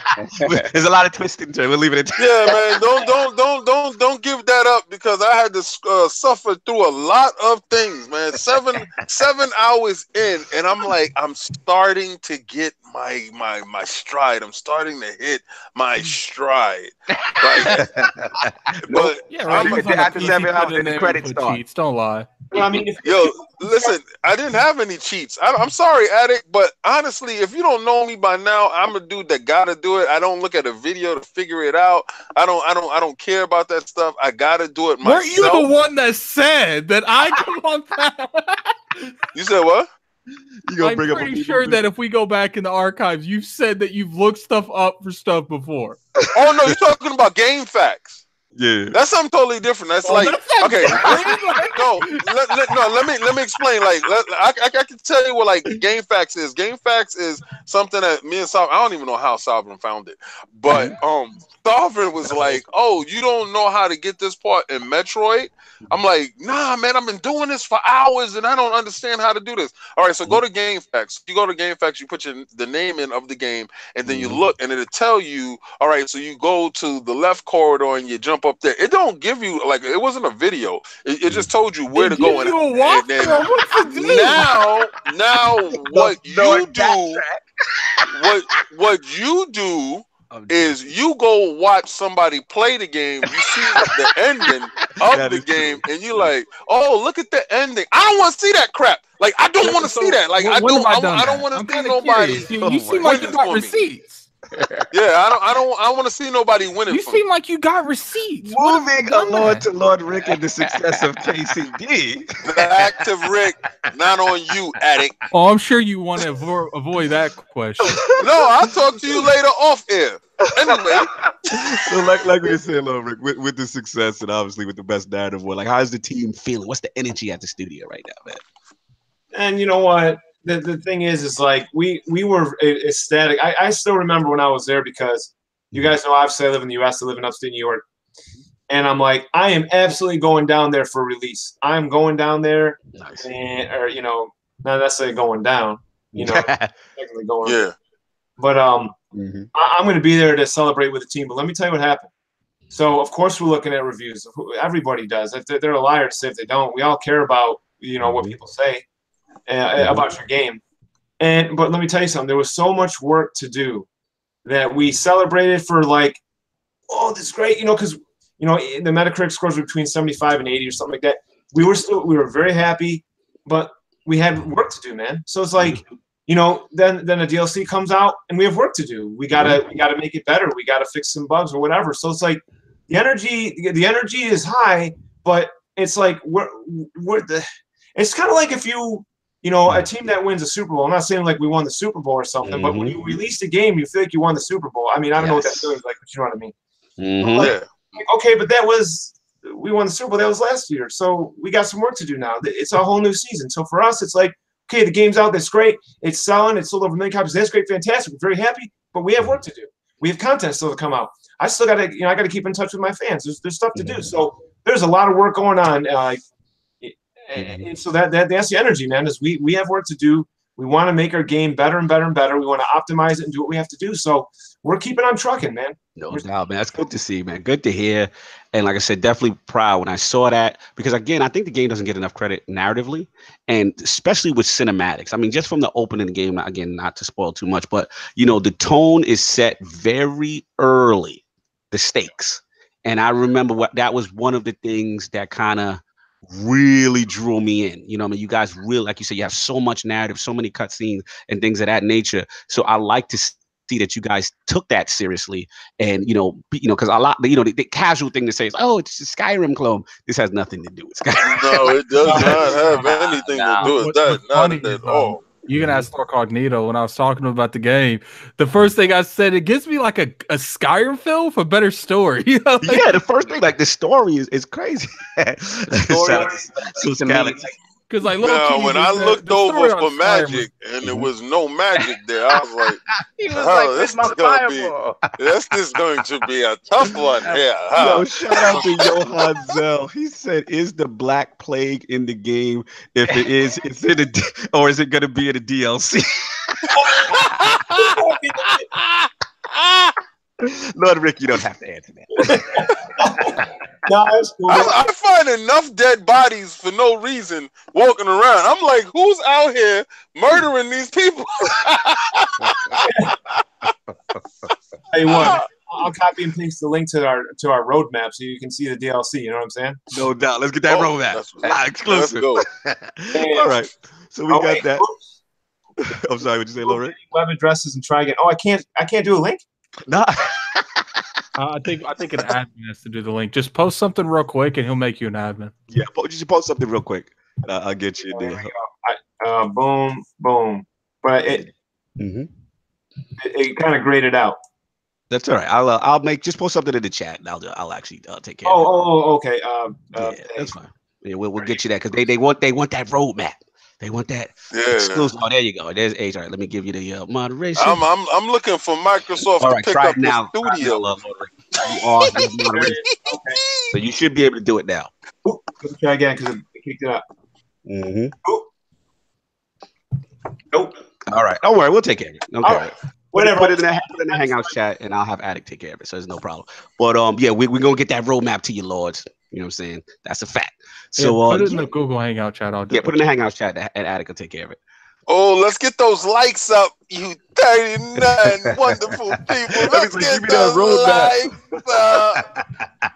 No doubt. Shout out to Lord Smooth, man. What's up, man? Yeah, it's coming. It's coming, Lords. Bear with us. But yeah, man. So while we're waiting on that, I want to talk about obviously this. The first major DLC from the Ashes under the studio's belt. I want you to kind of bring us up to speed now with the latest DLC. And you guys picked like the longest DLC name in the history of DLC names. You put that up on Twitter, the abbreviation. Like, what? Yeah, I even got corrected on the abbreviation. It was so long. I was like, oh, yeah, that's correct. So it's the amorous adventures of the bold Sir Hans Cap'n. So I wanted you to talk about how it differs from the Ashes DLC and also why, like, the Lords of the Realm, who may have stepped away from KCD, be interested to dive back into the realm of Bohemia. So sell us, Lord Rick. Let's talk about this new DLC. Hans Cap'n. Yeah, so the bold adventures the advent. Wow, you messed me up. The amorous adventures of bold Sir Hans Capon. There you go. Yeah, there we go. But Sir Hans is your boy in the beginning of the game. Actually, if you guys recall, he doesn't like you. He's nobility. You're not, right? Yeah, they don't like each other very much. Right, and after Sir Hainish, who's running the show, then Hans wants to run the show, right? Because he's entitled to. And he doesn't like you at all. He doesn't like how you're kind of like not necessarily moving up the ranks, but have a little more respect. And there's some reasons why. See, I don't want to try to get stuff away too much. Yeah. Right? He doesn't like that. Yeah. He doesn't like that. He's gonna even Captain Bernard, who trains you, doesn't like you in the beginning. You know. Yep. You got to earn their respect. Oh, interesting in life. Respect has to be earned. Look at that, right? Tell him man talk. Let's go. Man talk. That's why I tell people, man, that like in life is like, man, why don't you trust me? I said, you haven't even earned my respect. There we go. Respect and I'll trust you. You know? There we go. Anyway, food for thought, you know? Food for thought. So so throughout the story, Hans and Henry start to, they get more, respect, right? But in the beginning, they get a little fist fight. They have a little competition, archery, a little combat, and all that stuff. And even in this DLC, you still see Hans clearly wants to let you know he's the Lord, right? Exactly. But it's really funny, man. Like there's a lot of humor in this DLC, and he falls in love with a blacksmith's daughter. Go figure, a blacksmith. Right? And but the thing is blacksmith, that's lower class status. Okay. So he falls in love with Carolina. Catalina. That's exactly how he enunciated. I love it. In the trailer. It's hilarious. Yeah. So but he wants you to help him woo her over, and he says it's like the latest fashion in France, like the stealth kind of love, amour, you know how you don't understand. I try to speak a little bit French. I took 4 years Francais, but I remember, a lot of it would be je ne comprends le français, which means I don't understand French. Salute. But so he wants you to get. He has a letter. He wants you to sneak into her room so that she can take a look at it and start to get wooed by him. And also he had his great grandmother's necklace, a very beautiful necklace, but he lost it when he was gambling. The idiot. Yes. and he wants you to go get it back. But you find out, and again, this is something that we've already kind of talked about, so it's not necessarily a spoiler, but the guy who won it from Hans, he was murdered. So once you find that out, then you need to go and find the guy who was responsible or whatever. And so then you have to, because you want to get this necklace for her, and so you need to go into this camp, and it's kind of like secluded, and it's not really well known. So you have to talk to the right people, right guy or whatever to find this place. But also to the guy that has been murdered, you kind of, in a roundabout way, they actually don't. Man, I just don't want to give it all. No, you don't want to smile. I know. You need to go into this camp and you do some investigation and stuff. And there's like a dice competition thing, and like I told, like we were talking about earlier and stuff. And it's really kind of cool because with any DLC or any game, you can blow through it. You can go through it real quick. And with our game, there's a lot of different ways you can do things. And I like how I have different save points. So I'll actually go back and try a different way, because then you get to see how it would happen a different way, because sometimes you have a different cutscene. You have this will happen, that will happen. Nice. So when you're in that camp, there's just so many different ways you can approach it. Take part in the dice tournament. But even if you lose, maybe you can find out who did this or that, and talk this person into, listen, I need this, and I'll maybe buy it off here. Maybe at night when they're sleeping, I'll go steal it. Maybe I'll just kill the whole camp. You can try. It's hard, right? Because there's a lot of, you know what I'm saying? But and then there's other things. And then like when Hans, sneaks into Carolina's room, like you have to kind of like distract her father and stuff, who's outside, who's wondering what's all this noise at night. And I almost got, not to cut you, but it almost gives me like Romeo and Juliet vibes, but a comedy on some levels too. With Henry trying to help Hans get his macking up. Swerve game. Yes. Man talk, y'all. Man talk. of our podcast here. Exactly. The D. Man talk is the D. That's right. So the thing is, like, there's a lot of, because like, and then you get to see your boy, and if you've played through the game a little bit, the charlatan. And that guy, I love that man. He's crazy though, because he's like selling these potions and say they'll do all sorts of things, which we obviously know in the game there's no magic, but he makes them like it's magic, and he like sells this and that. And he's just like playing the game, and he's a baller. It's not like the speaker. He's like Russell West Dickens from Red Dead. He did all these fake potions and like. I call him the medieval baller because he was. Oh yeah, Mark Cerny. Oh my God! Oh, easy. Continue, love. You have to, and that's where you got to get this like thing to allure her, this like potion for Hans, man, and like it's just then he gives you a recipe and all this magic stuff he's gonna do. It's just fun, man. It's a lot of fun, and I always recommend when you play our DLCs or you play the story. Sometimes I even get a certain save spot, because there are times too where you can fail to do something. If you fail, you can cut yourself short. Yes. Yeah. So you could like in the when you're rebuilding Privy-Slavus, man, you can screw all that up, and you can stop paying people to get mad. They're like, we're done here. And guess what? You're not the bailiff anymore. And it's kind of like something else. It doesn't mean you can't like necessarily go there or something, but it means that you're not going to be the bailiff. So you're not going to be the one building. And it's like, so that's why it's good to have different save points. Absolutely, man. Yeah, that's the part about it. It's really cool, and it to me, it's a refreshing take. You know what I'm saying? Because obviously we've had the other DLC, which is From the Ashes, and that's the vibe I got from that. With that, and the hardcore mode was also like more for the advanced player who had all this money, who had who kind of like beat the game, and they didn't have other things to do, and I felt that kind of satisfied that. Whereas this is like definitely a change of pace, and for me personally, I want to talk about is that tournament mode. You know what I'm saying? Because we know there's some lords out here that really got good at the KCD fighting system. So tell us about that. Let's get the sell on with that part. So what's cool is in From the Ashes DLC, it was the first time you could actually like practice more so with like a particular with a person, right? You could practice and hone your skills. And just to backtrack for a minute, the one nice thing is if you guys still haven't played the game. In my opinion, I actually think you have a better experience from the beginning with rebuilding, because when you rebuild after you take it down, so to speak, with Sir Robart, Yes. You are there's things you can do there that you're building Grosjean because you're making money there. You can also, you hone your skills. If you've already beaten the game, you've probably honed a lot of your skills. So you can actually get maybe a little more out of it. Going into the tournament, you've experienced a little bit of this training, but tournament takes it on a whole nother level. It's all about your skill because, the weapons are chosen and the armor and stuff so that it's not going to be unbalanced. Like, you guys will be fighting like with long swords or whatever it is so that, it's going to be more comes down to the player's skill. And in tournament, you can win. Sir Hainish will actually award you with some like really good armor or a really good weapon or whatever if you win. And it's really cool, man, because the tournament even has a couple quests and there's certain things that might affect a little bit of this, a little bit of that, which is cool too. You can play the game if you will.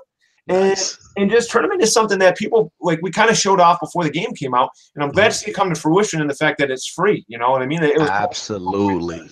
Absolutely. Got to salute on that, man. And I'm glad you said that because I said, you know what? Because so much new content has come out and it's been a while. I said, let me just start a new playthrough, So this way you get all that stuff. Yo, the chat got to stop with ManTalk right now. Yeah, they on ManTalk. Love the theme of the show right now. They love it. But yeah, man, I had to do it because at the end of the day, it's like, you want that the fresh coat of paint, everything combined into one seamless experience. And also, Lords, we put in that DLC roadmap in the chat so you guys can also see what else is coming up because it look like some real cool stuff. And one of the last things I want to ask you was just about patch 1.7. So we know that's just been released. Now, I got to keep it true with you, Lord Rick, in the realm of the Lord. It's full disclosure. Now, as ambitious and as amazing as this game is, right, there was some very tough bugs and glitches that kind of prevented progress at times, lock picking included, in the beginning. So I need you to do me a favor, right? I need you to talk to the Lord. Talk to a guy like my guy, Lord Fonzarelli, who loves your game. Right, he was huge fan at launch, but he just couldn't take it anymore after a certain point. So he loved the idea, but he stepped away. So, what could we say now with patch 1.7? Could we say to him to kind of bring him back to make him give KCD that second shot? Talk to us. Well, we went from we started at patch 1.1 or whatever, patch 1, 1.1, whatever. Now we're on 1.7, so it's come a long way, man. And, exactly. Even when I played on just about all platforms with the game, of course, and for presentations, I played it at home. Obviously, I had to do my own little testing, whatever, on Steam. And I played. I want to do my own playthrough without any. This was the untouched one, the one I didn't test on. I wanted to go into this naked like everyone else in a way. Like I want to do my own playthrough the way I want, rather than doing it a certain way because of testing this and that. And even way back when, at least I myself hadn't experienced any bugs that were causing me to play, that prevented me from playing any further. However, there was for some people, there definitely was. Patch 1.7. Now we actually started to spend time even in more like optimizing it. So even textures and pop-ins and things, there's stuff that has gone. It's just come a long way. I mean, there's no denying that for a game this size, we had stuff we had to work on. And so if you from coming back then to now, well, we've actually totally revamped. I don't know about totally, but we've revamped the lockpicking. It actually made it easier. From when it first came out on consoles. And somebody echoing, just give a heads up. I don't know. Yeah. Well, also we even with the saving, we added a save and exit. So we didn't want to make it easier to save the game because when you save and exit, that save goes away when you start again. So you don't save over and over again. We wanted you to try and live with the decisions you made. I'm not gonna lie. Just interrupt you real quick. When I found out you needed to drink alcohol to save, I was like, Shaps. That was a controversial decision, though. But I will be honest, though, I did respect it in the beginning because it's like it made every save meaningful. Like you had to think about when to save. How it says on the item after it says you need to drink this. I think it said potion. I can't remember if it did or not. Shout out to the modding community. But it said after all of the text, it says, "Oh, and this is an alcoholic drink." I'm like, "Oh my god!" But you gotta love it. They really went for the hardcore. So because again, like, you know, this isn't. There are some auto saves when you get to certain parts of the game, and actually, as we had Passion, we added a couple more of auto saves, but we didn't want to change the tone of the game. And yet, at the same time, we found what I believe was a very good balance. And actually, from working with the community over the years, we've had a real happy balance. And the community was like, you know, just please, whatever you do, don't change the tone or the pace of the game. And we certainly didn't. We just made more, like, it was very reasonable to add a save and exit feature to where if you have to get going, you know, you don't have to worry about, like, especially if you have a family or a child jumping in another app and shutting that game down because they jumped into another game or, you know, something like that. Yeah. But as far as, like, all the other stuff, yeah, man, we're still working on the game to make it better. But bottom line is, like, if you look at the patch notes, you'll see that the things that we had, you know, worked on in the past have not only come a long way, but it's just you can play from A to B. You know, you're going to be able to play from A to B. Whoever was frustrated in the past, try it now, especially if you were worried about the lock picking. And another thing, it still comes down to you have to try and train. You know, and once you start to hone your craft, so if you get towards the end of the game, you become Super Henry. You become like Hulk.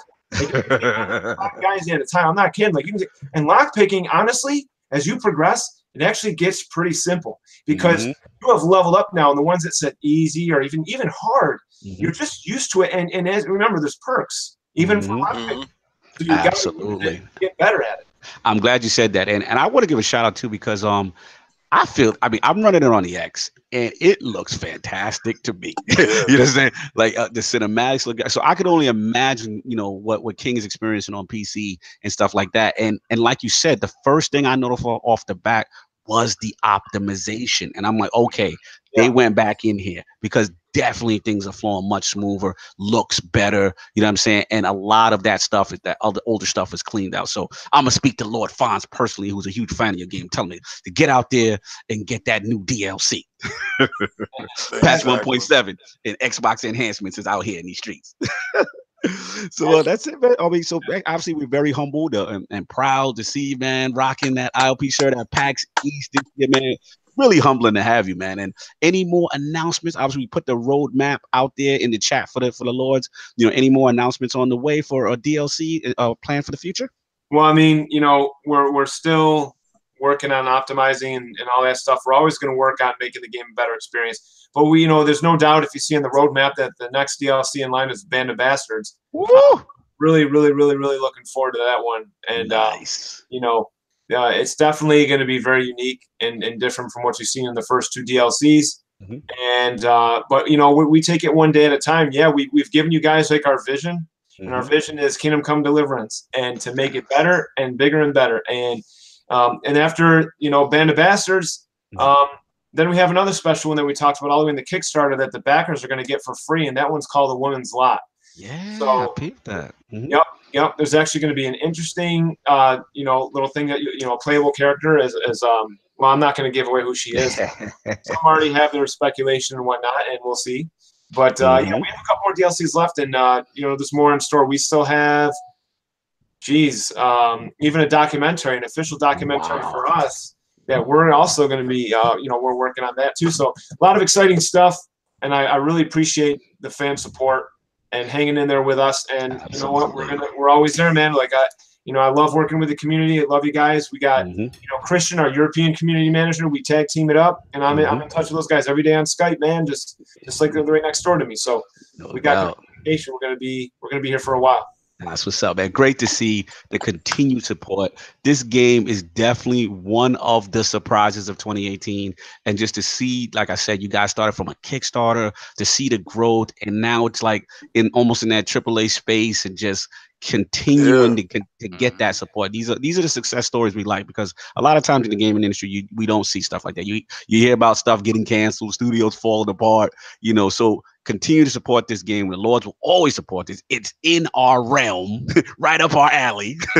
I love podcasts, so we had to show you love, man. So before we get you out of here as far as the KCD stuff, I gotta ask Lord Rick the question we ask every Lord at the round table. I need those top 5 video games or franchises of all time. Whoa, that's a hard one. That's a hard one. And I might give you I might have you throw KCD in there, so you have to report back to your bosses and don't get in trouble. No, you know what? We're gonna make this easy. I'm not even gonna throw it in there because let's go. I'm gonna put any bias aside as much as I love it. Yeah, let's go. I'm gonna have to do like series, otherwise Dark Souls would be in there every time. Yeah, series, franchises. This is tough. I gotta go number one with the Zelda series. Woo! Zelda's back. Yeah, that's like a 90 percentile. Because I'm so passionate about Zelda. Is my only complaint in Breath of the Wild, but it's a big one. As much as I love it, where the hell did temples go? Yeah. What's your problem?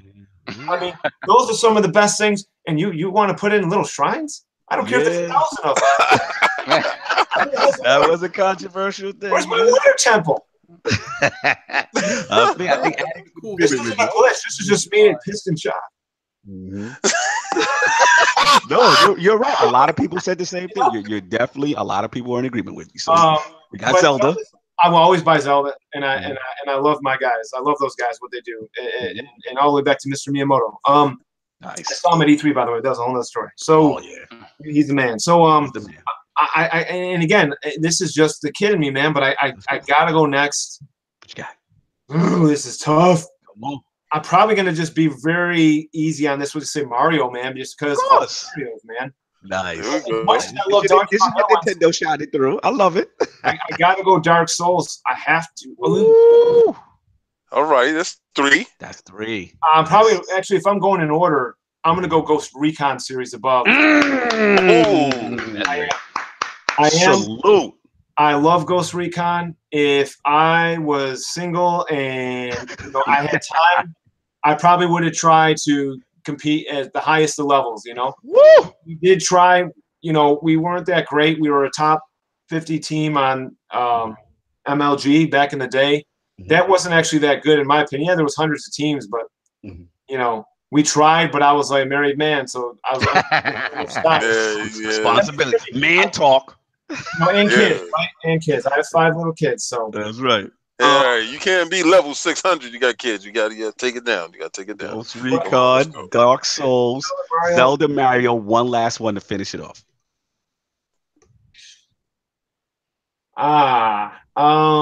One last one. And again, it doesn't have to. It's something that personally affected you, that as far as your gaming history. I got to go with Resident Evil 1 through 4. It is. Salute. It is. I have to. Iconic. There'd be a lot of what you call it? Not forgot to mention honorable mentions, man. I'd have a lot of honorable mentions. Go, give me an honorable mention. Let's see here. And again, I got to think about this one because now remember when I was a kid, man, I never really played Sega. I never really played PS4 games, so I missed out on the God of War and stuff, and all the the really good Uncharted and stuff. Even though I have the latest ones. Honorable mention. This much. Rainbow Six series, Far Cry series. Nice. What else? I'm gonna try and think here about some other that I just automatically get. Red Dead Redemption. Of course. No. Saab is loving it. Saab is awake. Saab is awake. Yeah. Listen, Starboard, he just threw that bone at you. Really. I'm gonna go back Tecmo Super Bowl. Oh, let's go. Yeah. Let's put in a ton of time on that, man. Ton of time on Tecmo, man. And Street Fighter, man. The old Street Fighters. Now when they had the combos, like. Yeah. None of the crazy stuff. Just the essence. Yeah. The joint that I seen somebody get stabbed over. What else sci-fi? I hate that sci-fi crap that came into it. It's like too much sci-fi. So I'm done. I've been done. Yeah. Tremendous, man. Oh my God, just a tremendous list. I'll have to stop there, man, because I can keep going. Salute, man. Yo, dude, that was a tremendous list, man. Absolutely. We're going to get into the show. Hopefully, you can still rock with us for a little bit. I know you got things you got to do, so if you got to leave, you got to leave. I completely understand, Rick. But we got a couple more topics and we'll roll out. So let's get the show popping.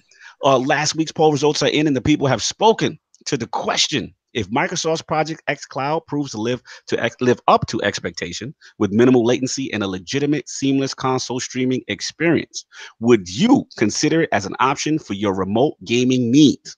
The winner at 62% of the vote was yes, I would at least consider Project X Cloud as an attractive option group. Coming in at second place at 34% was the no.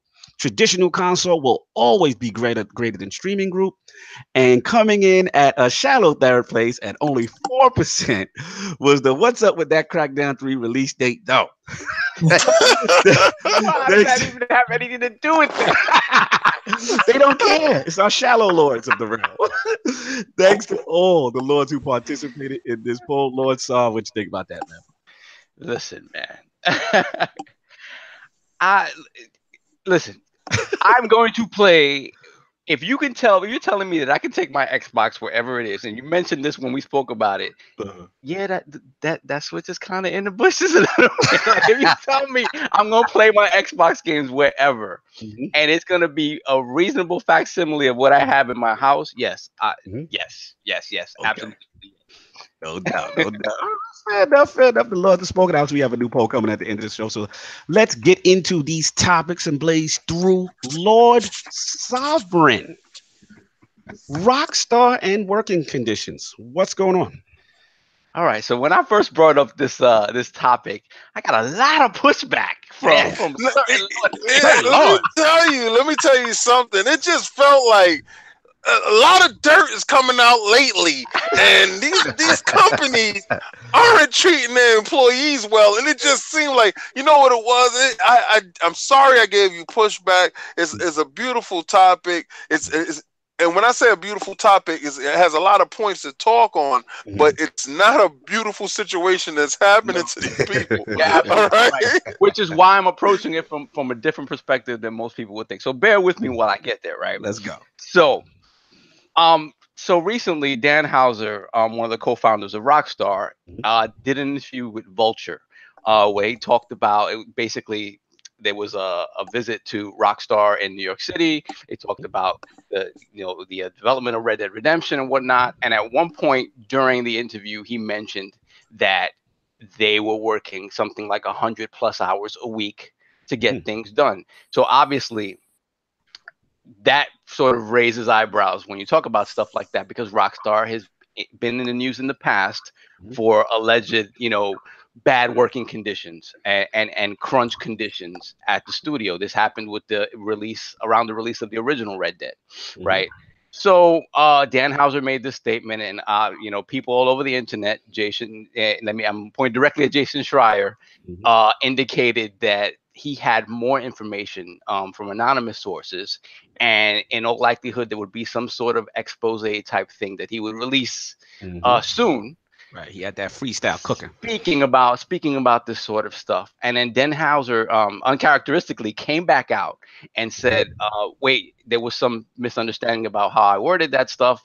I meant that the writing team, like the 4 people, the primaries on the writing team, for X amount of time, we really go hard to finish up everything that needs to be done at the studio. To be very clear, like no one is forced to work OT."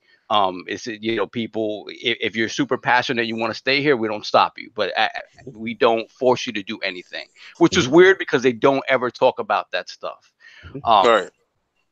So after that, then there was more discussion about, well, there's going to be more stuff coming out indicating that isn't necessarily true, or it is true for some people, and not others. And then another uncharacteristic thing that they did was they sort of let loose sort of their rules for social media interaction with their employees, and sort of told them, hey, go out there and tell us how great it is. Tell everybody how great it is to work for us. Like, this is not true.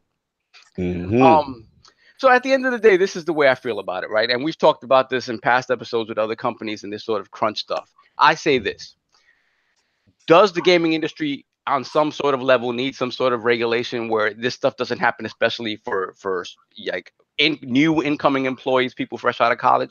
Absolutely. Now, that said, I'm going to tell you this from my perspective. I'm a grown man. Let's go. If I more man talk. More man talk. Man talk.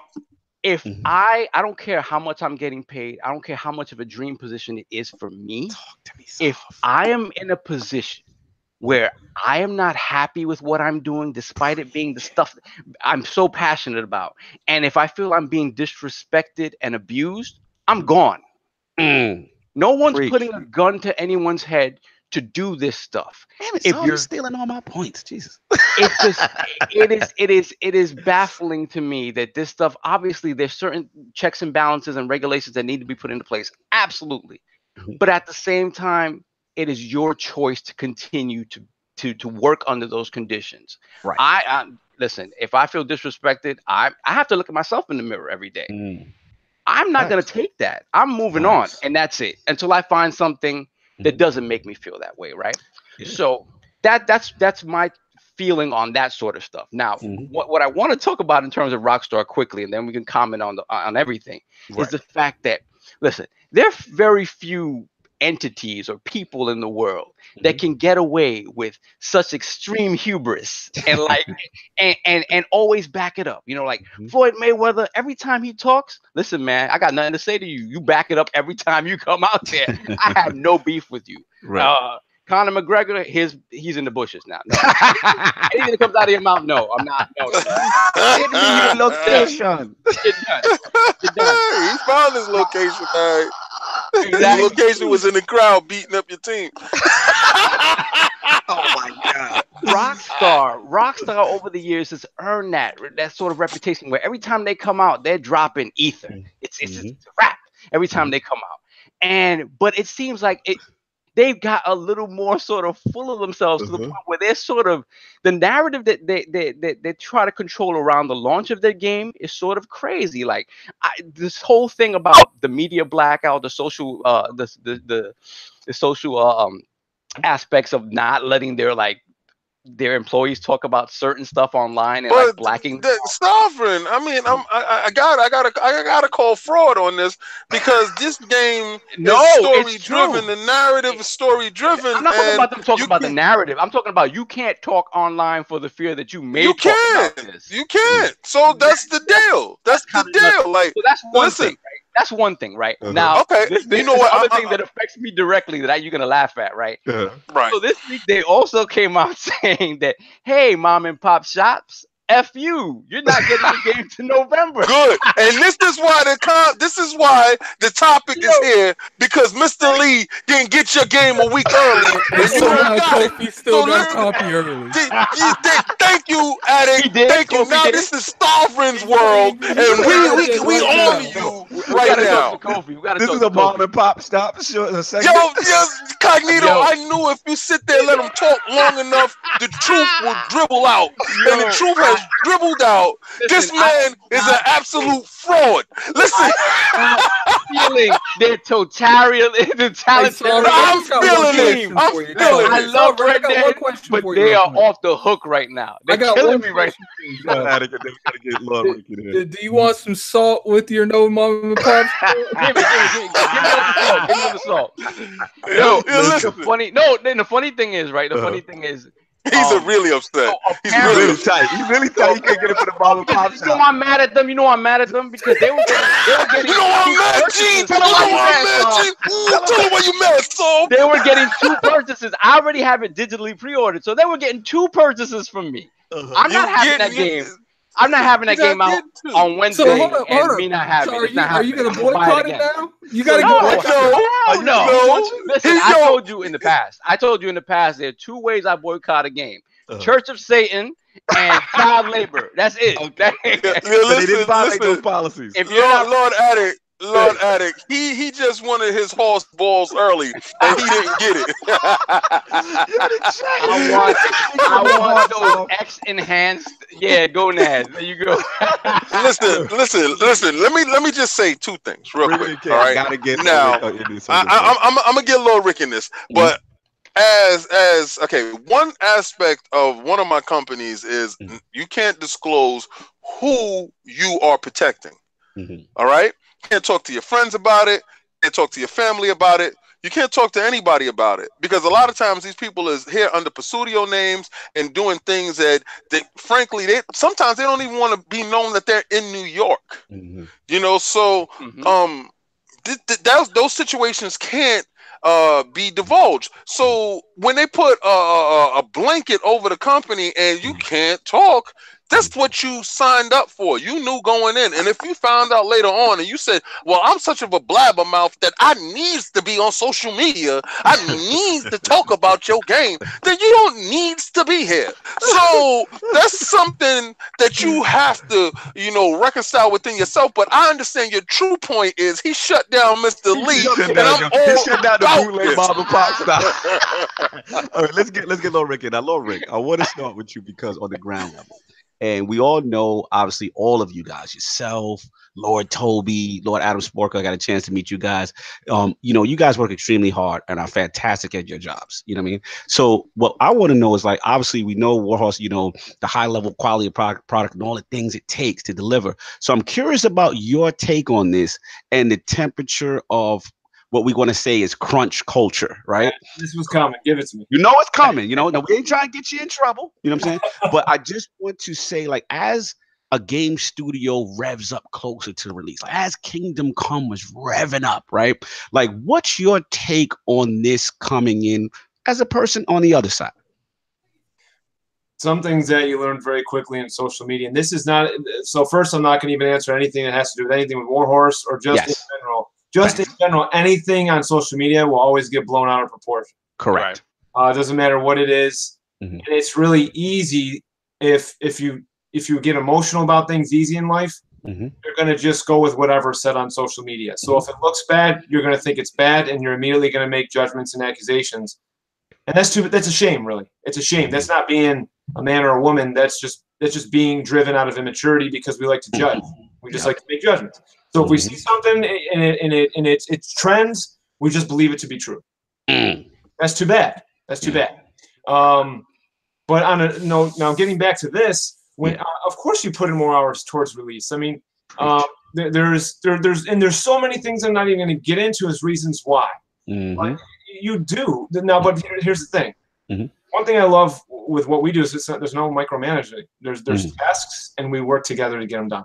Right. And sometimes it takes a little longer, but all I can say is, man, is like, I don't know about 100-hour work weeks or whatever. Yeah. And the thing is unless I talk to someone directly, I don't care who says it.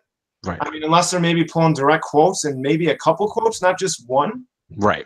Because it's easy to take those out of context. I don't let it bother me. Like, I'm not saying, I'm not trying to say right or wrong. This is not about right or wrong. This is not about 100 hours or not. This is just about media. Right. And I'm sorry, continue. I'll let you finish. It's about sometimes little added extra drama. Perfect time for this because it can go off because it's the right time to talk about it because Red Dead's releasing. That is true. I think that is my main gripe with this entire thing, right? I generally, when it comes to Jason Schreier and the stuff that he talks about, I'm all in because he tells the truth. What I don't like is the timing of this. You know, if these are issues at Rockstar, these have always been issues at Rockstar. What is the need to bring it up right now? When it's gonna take away, he's gonna get the most traffic right now. Exactly. God. So if but it's true. It's true, and that feels very gross. That feels kind of gross because let me bring it in at other points. I want to ask you this, but I want to ask Lord Rick this too. But what about in Jason Schreier's defense? He did also comment or write about the actual positive comments that were coming out when Rockstar got in front of it, right?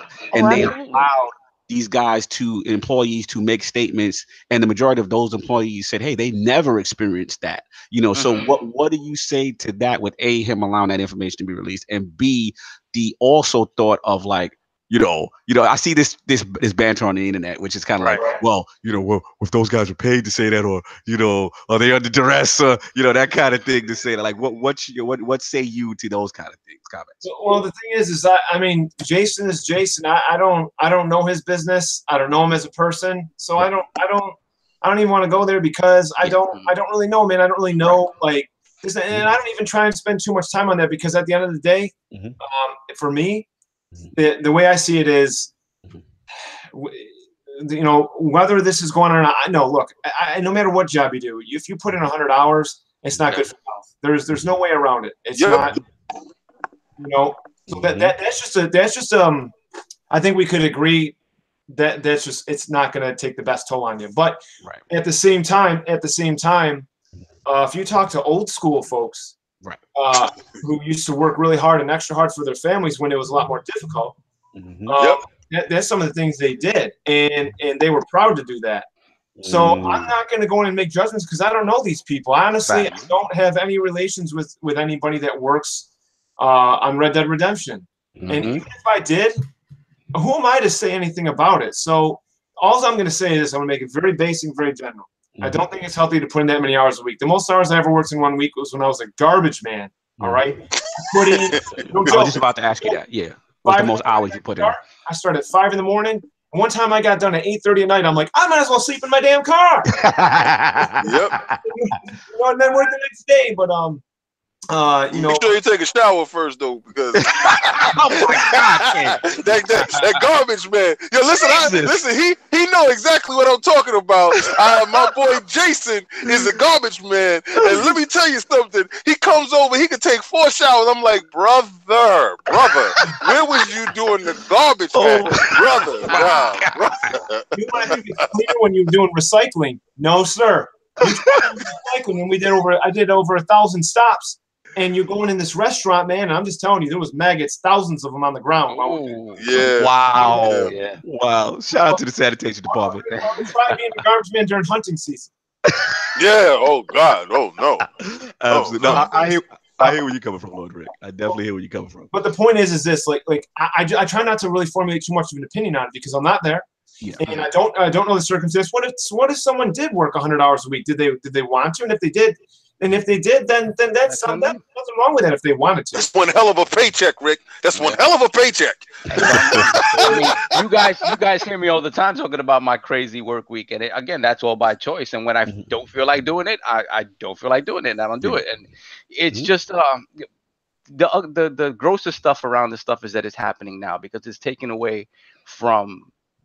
And maybe Red Dead is a game that anything out of Rockstar maybe is a game that's kind of immune to this, and it's gonna sell gangbusters regardless. But the fact that all this negative stuff is coming out the week of the game, it don't sound negative to me. This is the whole thing. Like the attempt to make it negative. That's what I'm saying. If you remember, because Jason Schreier has said that there's still something in the pipeline that's probably coming out this week. Closer to the game's release. I want to get in, and then I want to get in this too. The reason why I say, okay, I'm gonna give you 2 scenarios, right? Now you can have one of those people that have one of those horrible jobs, and when that 1 hour feels like 10 hours, right? All right. Or you can have one of those jobs that is so lit, that is the bomb, that is it time to go home already? That type of job. Right. So let's say he's at the, oh my, is it time to go home already? Listen, I got another 5 to 6 hours in me. Let's continue working on this because we was making real progress and we're almost done. So who's to say that person or those people, that group didn't do that, didn't have a blast doing it, and probably said it in the vein that, last week we did 100-hour work week. It was crazy. Eventually, this won't be an issue. In fact, everyone will be talking about how good the game is. And it's like, well, how do you think the game got so freaking good? Because of the Yeah, who takes job? Well, one of the things I want to point out is, I've talked to a lot of devs in the industry. Crunch time does happen a lot, like especially when they have to meet a certain milestone for their publishers and stuff like that. I've been told there's a couple things when it comes to it. Usually after the game's launch, they get a little bit of downtime, and I don't know if that happens with Rockstar. I'd assume because they about to make a lot of money off this game, right? But there's a couple things going into it. I don't necessarily. I do think they did say there were people working 100 hours a week there. I would say, if anything, that's a lot of your higher ups, the people that's overseeing an entire department. because they're trying to make sure everything is connected dots there. So I would say that they're working a lot of hours. Now, I'm not saying that they're working 100 hours every week. Right. You know, they might have had a week where they had to meet a criteria. They worked 100 hours that week, and then probably went a couple weeks working your standard 40, 50 hours in that district.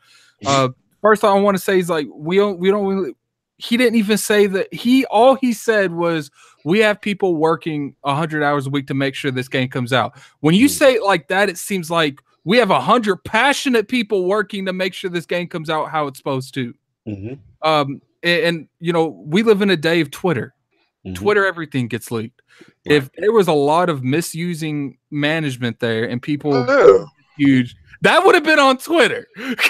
Like in some way, shape, or form, when you have all those people and you're managing all these people, if there was a lot of people over there that was not feeling how they were being worked, it would have been on Twitter. It would have been on NeoGAF. There would have been some kind of leak.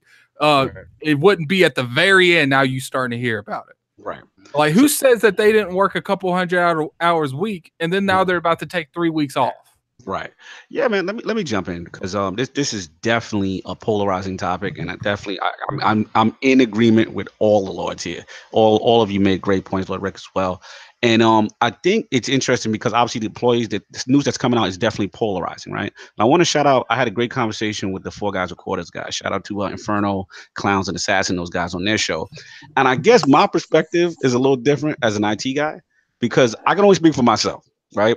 But in my field, it is outright verbalized at point of hire, like what is expected, and that there will be various crunch periods throughout the year, whether it's like either some type of migration or whenever we're doing like any type of cloud infrastructure changes, you know. So at that point, to me, the issue comes down to whether it's paid OT compensation involved or not. Now, if it's clear that there's no paid OT for these crunch periods, then at that point, I'm with Lord King, Lord South, like becomes a personal decision to remain with that job, right? Because once you sign up, I don't think you can have it both ways and complain. You know what I'm saying? You knew coming in, again, if that's the case, right? So my thing is, you know, if you're upset and you're like, hey, they're working me too hard and I didn't expect this level, you know what I'm saying? Then it's time to put that resume up. It's getting too excessive, you know what I'm saying? So from all these accounts, it seems that they're mixed. Everyone's experience seems to be a little different. You know what I'm saying? The only good thing about all this is that it does bring the light. If there are companies that, you know, kind of have any shady practices, then of course that's going to be put on the light. But I do agree with Saab in the sense that, you know, the timing is interesting. I have to be honest. The timing is interesting. And then the latest thing is obviously they just came out and said that Rockstar's QA studio said that now they had a meeting and that overtime is officially now optional after workers said they felt mandatory. So that's what I got on. I'll let the rest of you. What probably went is a lot of people felt like, you know, I'm sure it was optional. I think state law, aren't they in New York or something like that? They're in the States, aren't they? It has to be optional unless they're on salary. He said, so who's boycotting Red Dead? So, nobody, Brad. Not a soul. People have said anonymously that this stuff doesn't apply to all the studios since they have various studios around the world. Like expectations are different in different places. Right. So not everyone's experience is the same. Some people may feel like it's more mandatory than others. And at different levels of management also, like higher management as opposed to like, you know, ground level workers and whatnot. All I know is regardless if they really did work them 100 hours for a little bit to make sure this game because I mean we've seen the game. It's a very mass game, highly detailed. It would not surprise me one bit if these people had to work 100 hours to make that possible in that amount of time. You know what I say? I say this, right? Like Rick said, like how do you expect this to happen with that level of detail that their game? I say this, man. For that 100 hours that you work, don't worry, I'm gonna buy your game, and I'm pretty sure that millions of other people are going to buy your game.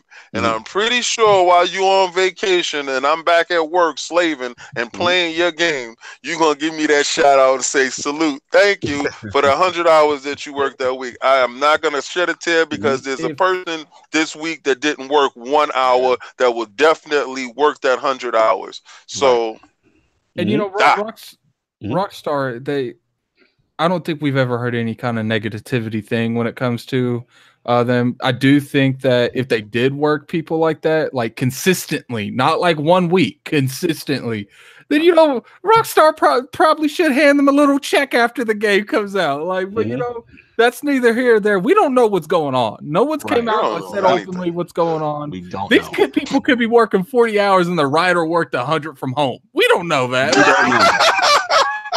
That's perfectly plausible. The writer could have been working 100 hours from home, and everyone else was working a standard shift. Now, I don't think that kind of content, that kind of quality of game, it would not surprise me if they work an average of 60 hours a week.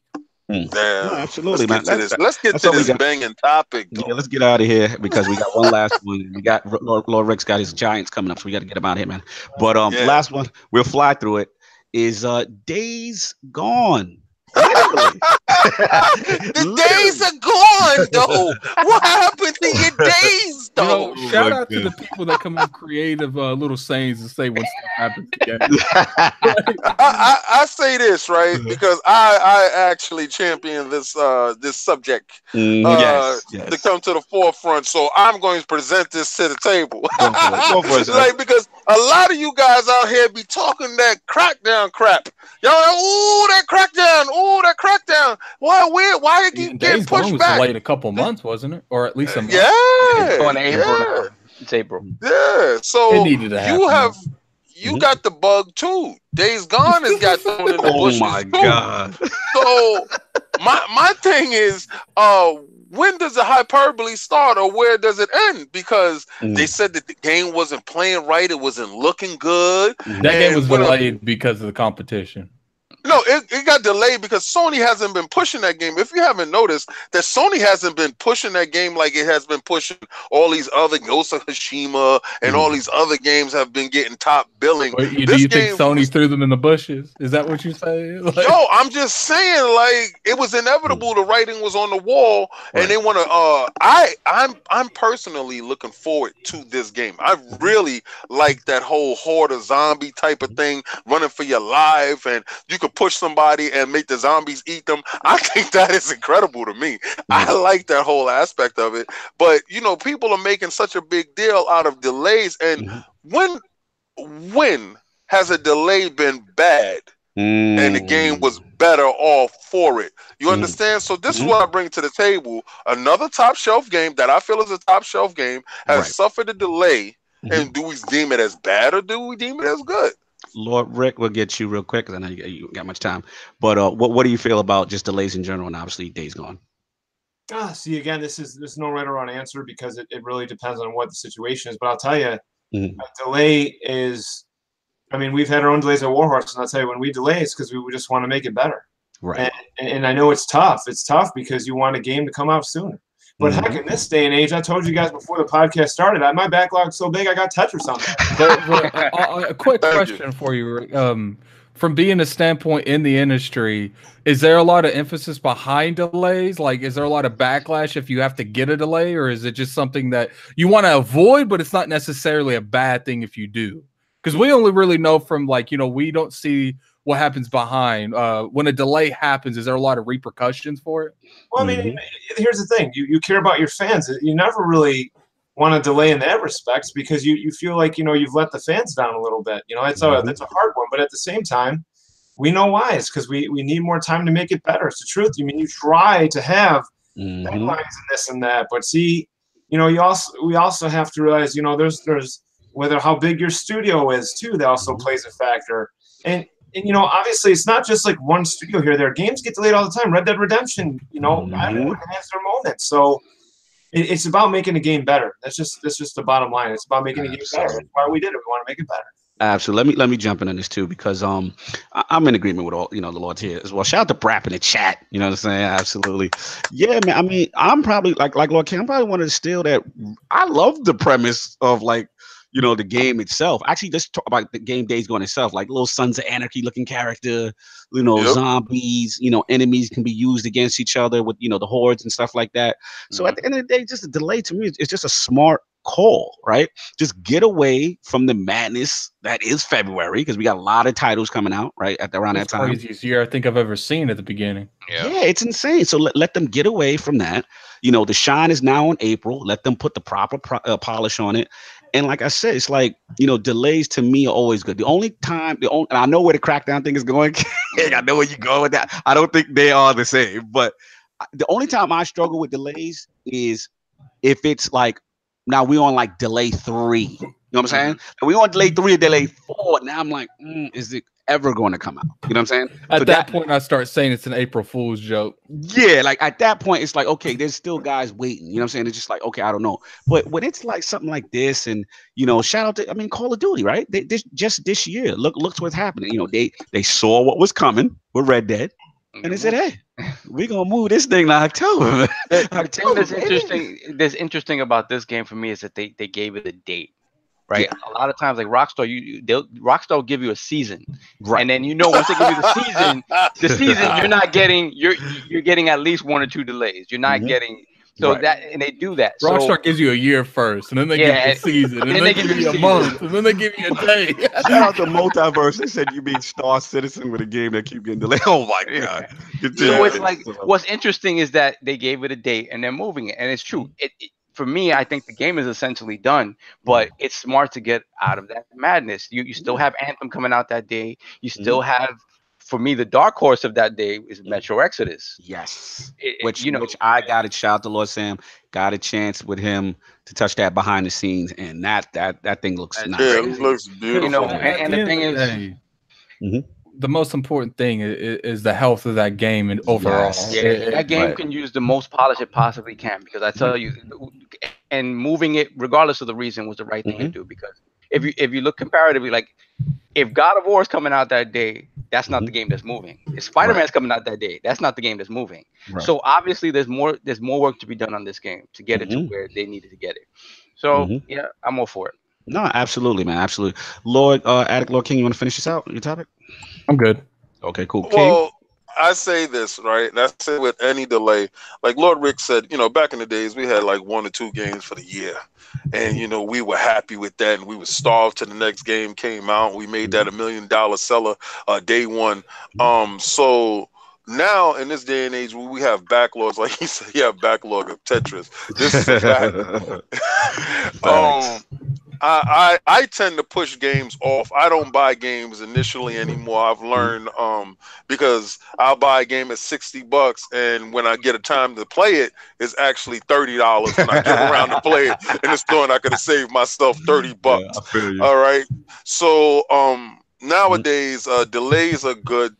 This is what I feel. Delays are good. It gives the time for the company to put the shine on that game. And this is a game that I was really looking forward to on PlayStation. So I wanted to have its Spider-Man moment, its God of War moment, its time in the sun that, PlayStation guys gravitate toward. I wanted to trend on Twitter. I wanted to be topics and talking points. I don't want it to be lost in the shuffle in between the Anthem or this game and that game. Every developer deserves to have that spotlight on them at least for 2 to 3 weeks. Absolutely. So let this game get its shine, and I feel the delays are good for the industry. So we all got a backlog. If you don't have a backlog, you're not playing. Exactly. And like Lord Sov and Lord Rick said, what was the famous quote, Lord Sov, of my motto? What is it? A delayed game? A bad game is bad forever. A delayed, or something like that. A delayed game is whatever. I forgot it. we know the get the gist of it. I get the gist of it. All right, let's get the poll. Let's get out of here. So that was the good section right there, King. So with the poll. So in reference to both the recent positive and negative testimonials regarding crunch culture conditions at Rockstar Studios, which statement closely represents your sentiments regarding game release deadline environments? The choices are A, no one is forced to do anything in regards to employment. Crunch comes with the territory. B, some companies will coerce you into extreme hours. Crunch is wrong. C, crunch is only an issue if there is no OT or compensation. Or D, I don't care if Red Dead don't release on time, I'm going to crunch the studio. That is the question. Yeah, I think that might be the best one you came up with.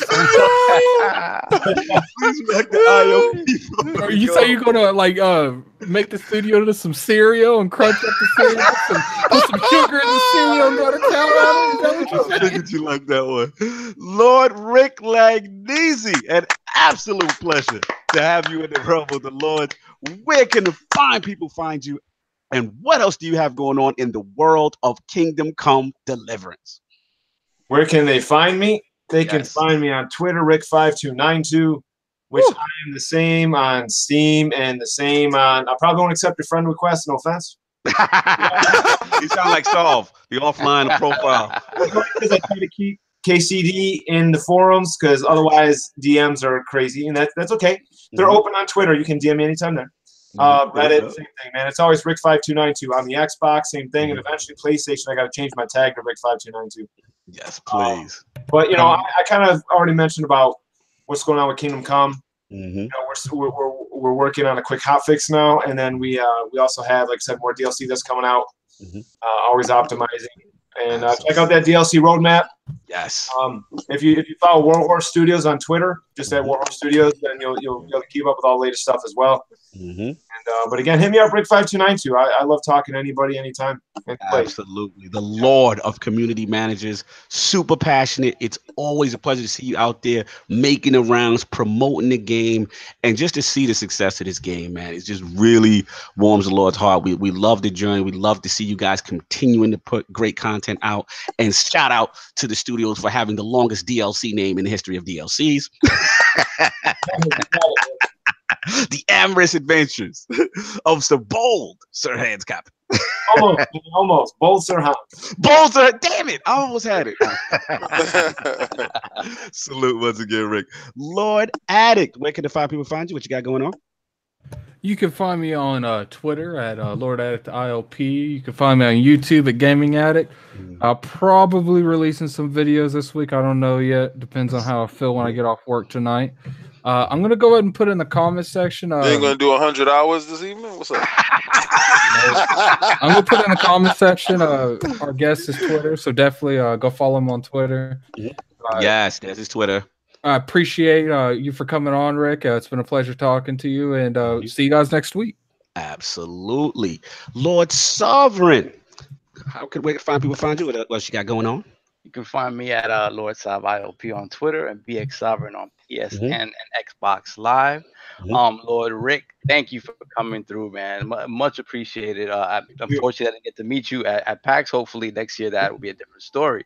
And just guys, pick up this game. Pick up this game. Please. There's all this talk around Red Dead about how it's going to move the open world genre forward, and you guys don't get enough credit for what you did with your game. And already taking steps in that direction. In terms of the systems in this game, in terms of the narrative, everything, the minutia that you guys managed to make interesting in a game is something that's never really been seen in an open world game or an RPG before. You guys don't get enough credit for that. It is absolutely a high watermark when it comes to RPGs. So guys, pick this game up, please. Absolutely. Lord King, where can the fine people find you? What you got going on? All right. First and foremost, I'm bowing to Lord Rick, because you set my expectations when we got to PAX. You know, my expectations for every developer or every project manager or every voice of the company from there on. Like, if that level of passion isn't there, I'm not engaged. You understand? And you keep that same energy. It was nothing funny with you, because when we met up later on, same energy, different place, same energy. Facts. You understand? So you are a respected, honorable member of the realm, and it is a pleasure to know you. All right. Likewise, gentlemen. Likewise. Thank you. I want y'all to understand this is the new spot, and nothing, no disrespect to the old spot. We still cool. Is no red versus blue, pick a side type of thing. Exactly. You know, because you know, in this climate, everybody is pick a side. There's no pick a side. Stay subscribed over there. Subscribe over here. Hit those likes over there. Hit those likes over here. You understand? We're at a point where we have to grow in certain directions. Combat Talk would have been going on last night. It didn't go on last night because I knew Andrade was going to beat player 2. You understand? He was supposed to fight Billy Joe Saunders, tested positive for bad stuff. Now we have KOS popping up. You'll understand what that is later. The t-shirts is popping in the store. Hit the link below. Make sure you go to the store. Now, it's not just t-shirts there, guys. Don't even get it twisted. You got leggings for ladies. You got socks because it's cold right now. Winter time is here. Those hoodies, let's get those hoodies on. And we got those mugs to drink your cocoa, your coffee. You know, you at work. Let's show that Iron Lord love. Let's get that out there. Also, we have big things coming up with shows. Right now, we're planning E3 for next year. The compound will be there, bigger and better in effect. We'll be doing interviews and stuff from the castle. Let me tell you, man. Are you building a castle in LA or something? Is that what's going on? You got to see what we're doing. Yeah, King's got some stuff cooking. Well, it's in the chat. Just jump inside the chat and check it out. Because you muted the chat. You muted the chat. Just go back inside the chat in there. Well, to be fair, I get on there and there's like 40, 50 new messages. I ain't doing that. That's your problem. That's not my problem. That's your problem. Look, man, I think we need a serious chat, okay? Good. I want y'all to understand. Listen, Facebook, Instagram, and Twitter.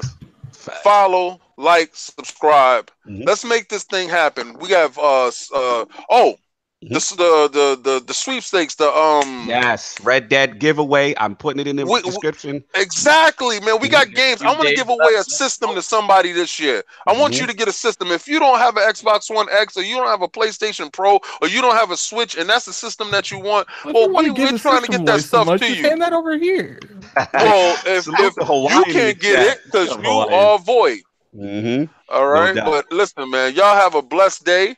Let's watch this football if that's what you do, or go out and have fun with the kids, man. Exactly. Yeah, again, shout out to Lord King for that. Obviously, the links for the description for the ILP storefront. And like I said, all the latest Royal swag is up in there. Again, not just shirts. Winter is coming. We got the hoodies. We got the sweaters. We got more stuff coming, more colorways. Please check that out. And of course, do not miss our Red Dead giveaway. There's 4 to 5 days left. Please get in there. Follow the instructions. You get a chance to win a digital copy of Red Dead, the game of your choice, the platform of your choice. So please check that out right there. And obviously, like I said, Lord Rick, an absolute pleasure to have him in the realm talking. Please salute Kingdom Come Deliverance. It's a fantastic game. You really doing yourself a disservice if you haven't checked it out. Again, Flashpoint 35 is currently up on the channel with Ebontis, YouTube Gaming's own. He's doing well out here, and that's our passion project. So if you want the latest in Destiny, check that out. And of course, the Patreon is up. We're going to be doing a couple of edits. I'm working with LordSov on that. So stay tuned for that. And if anybody has anything else left to say, if not, everybody enjoy your Sunday. Peace.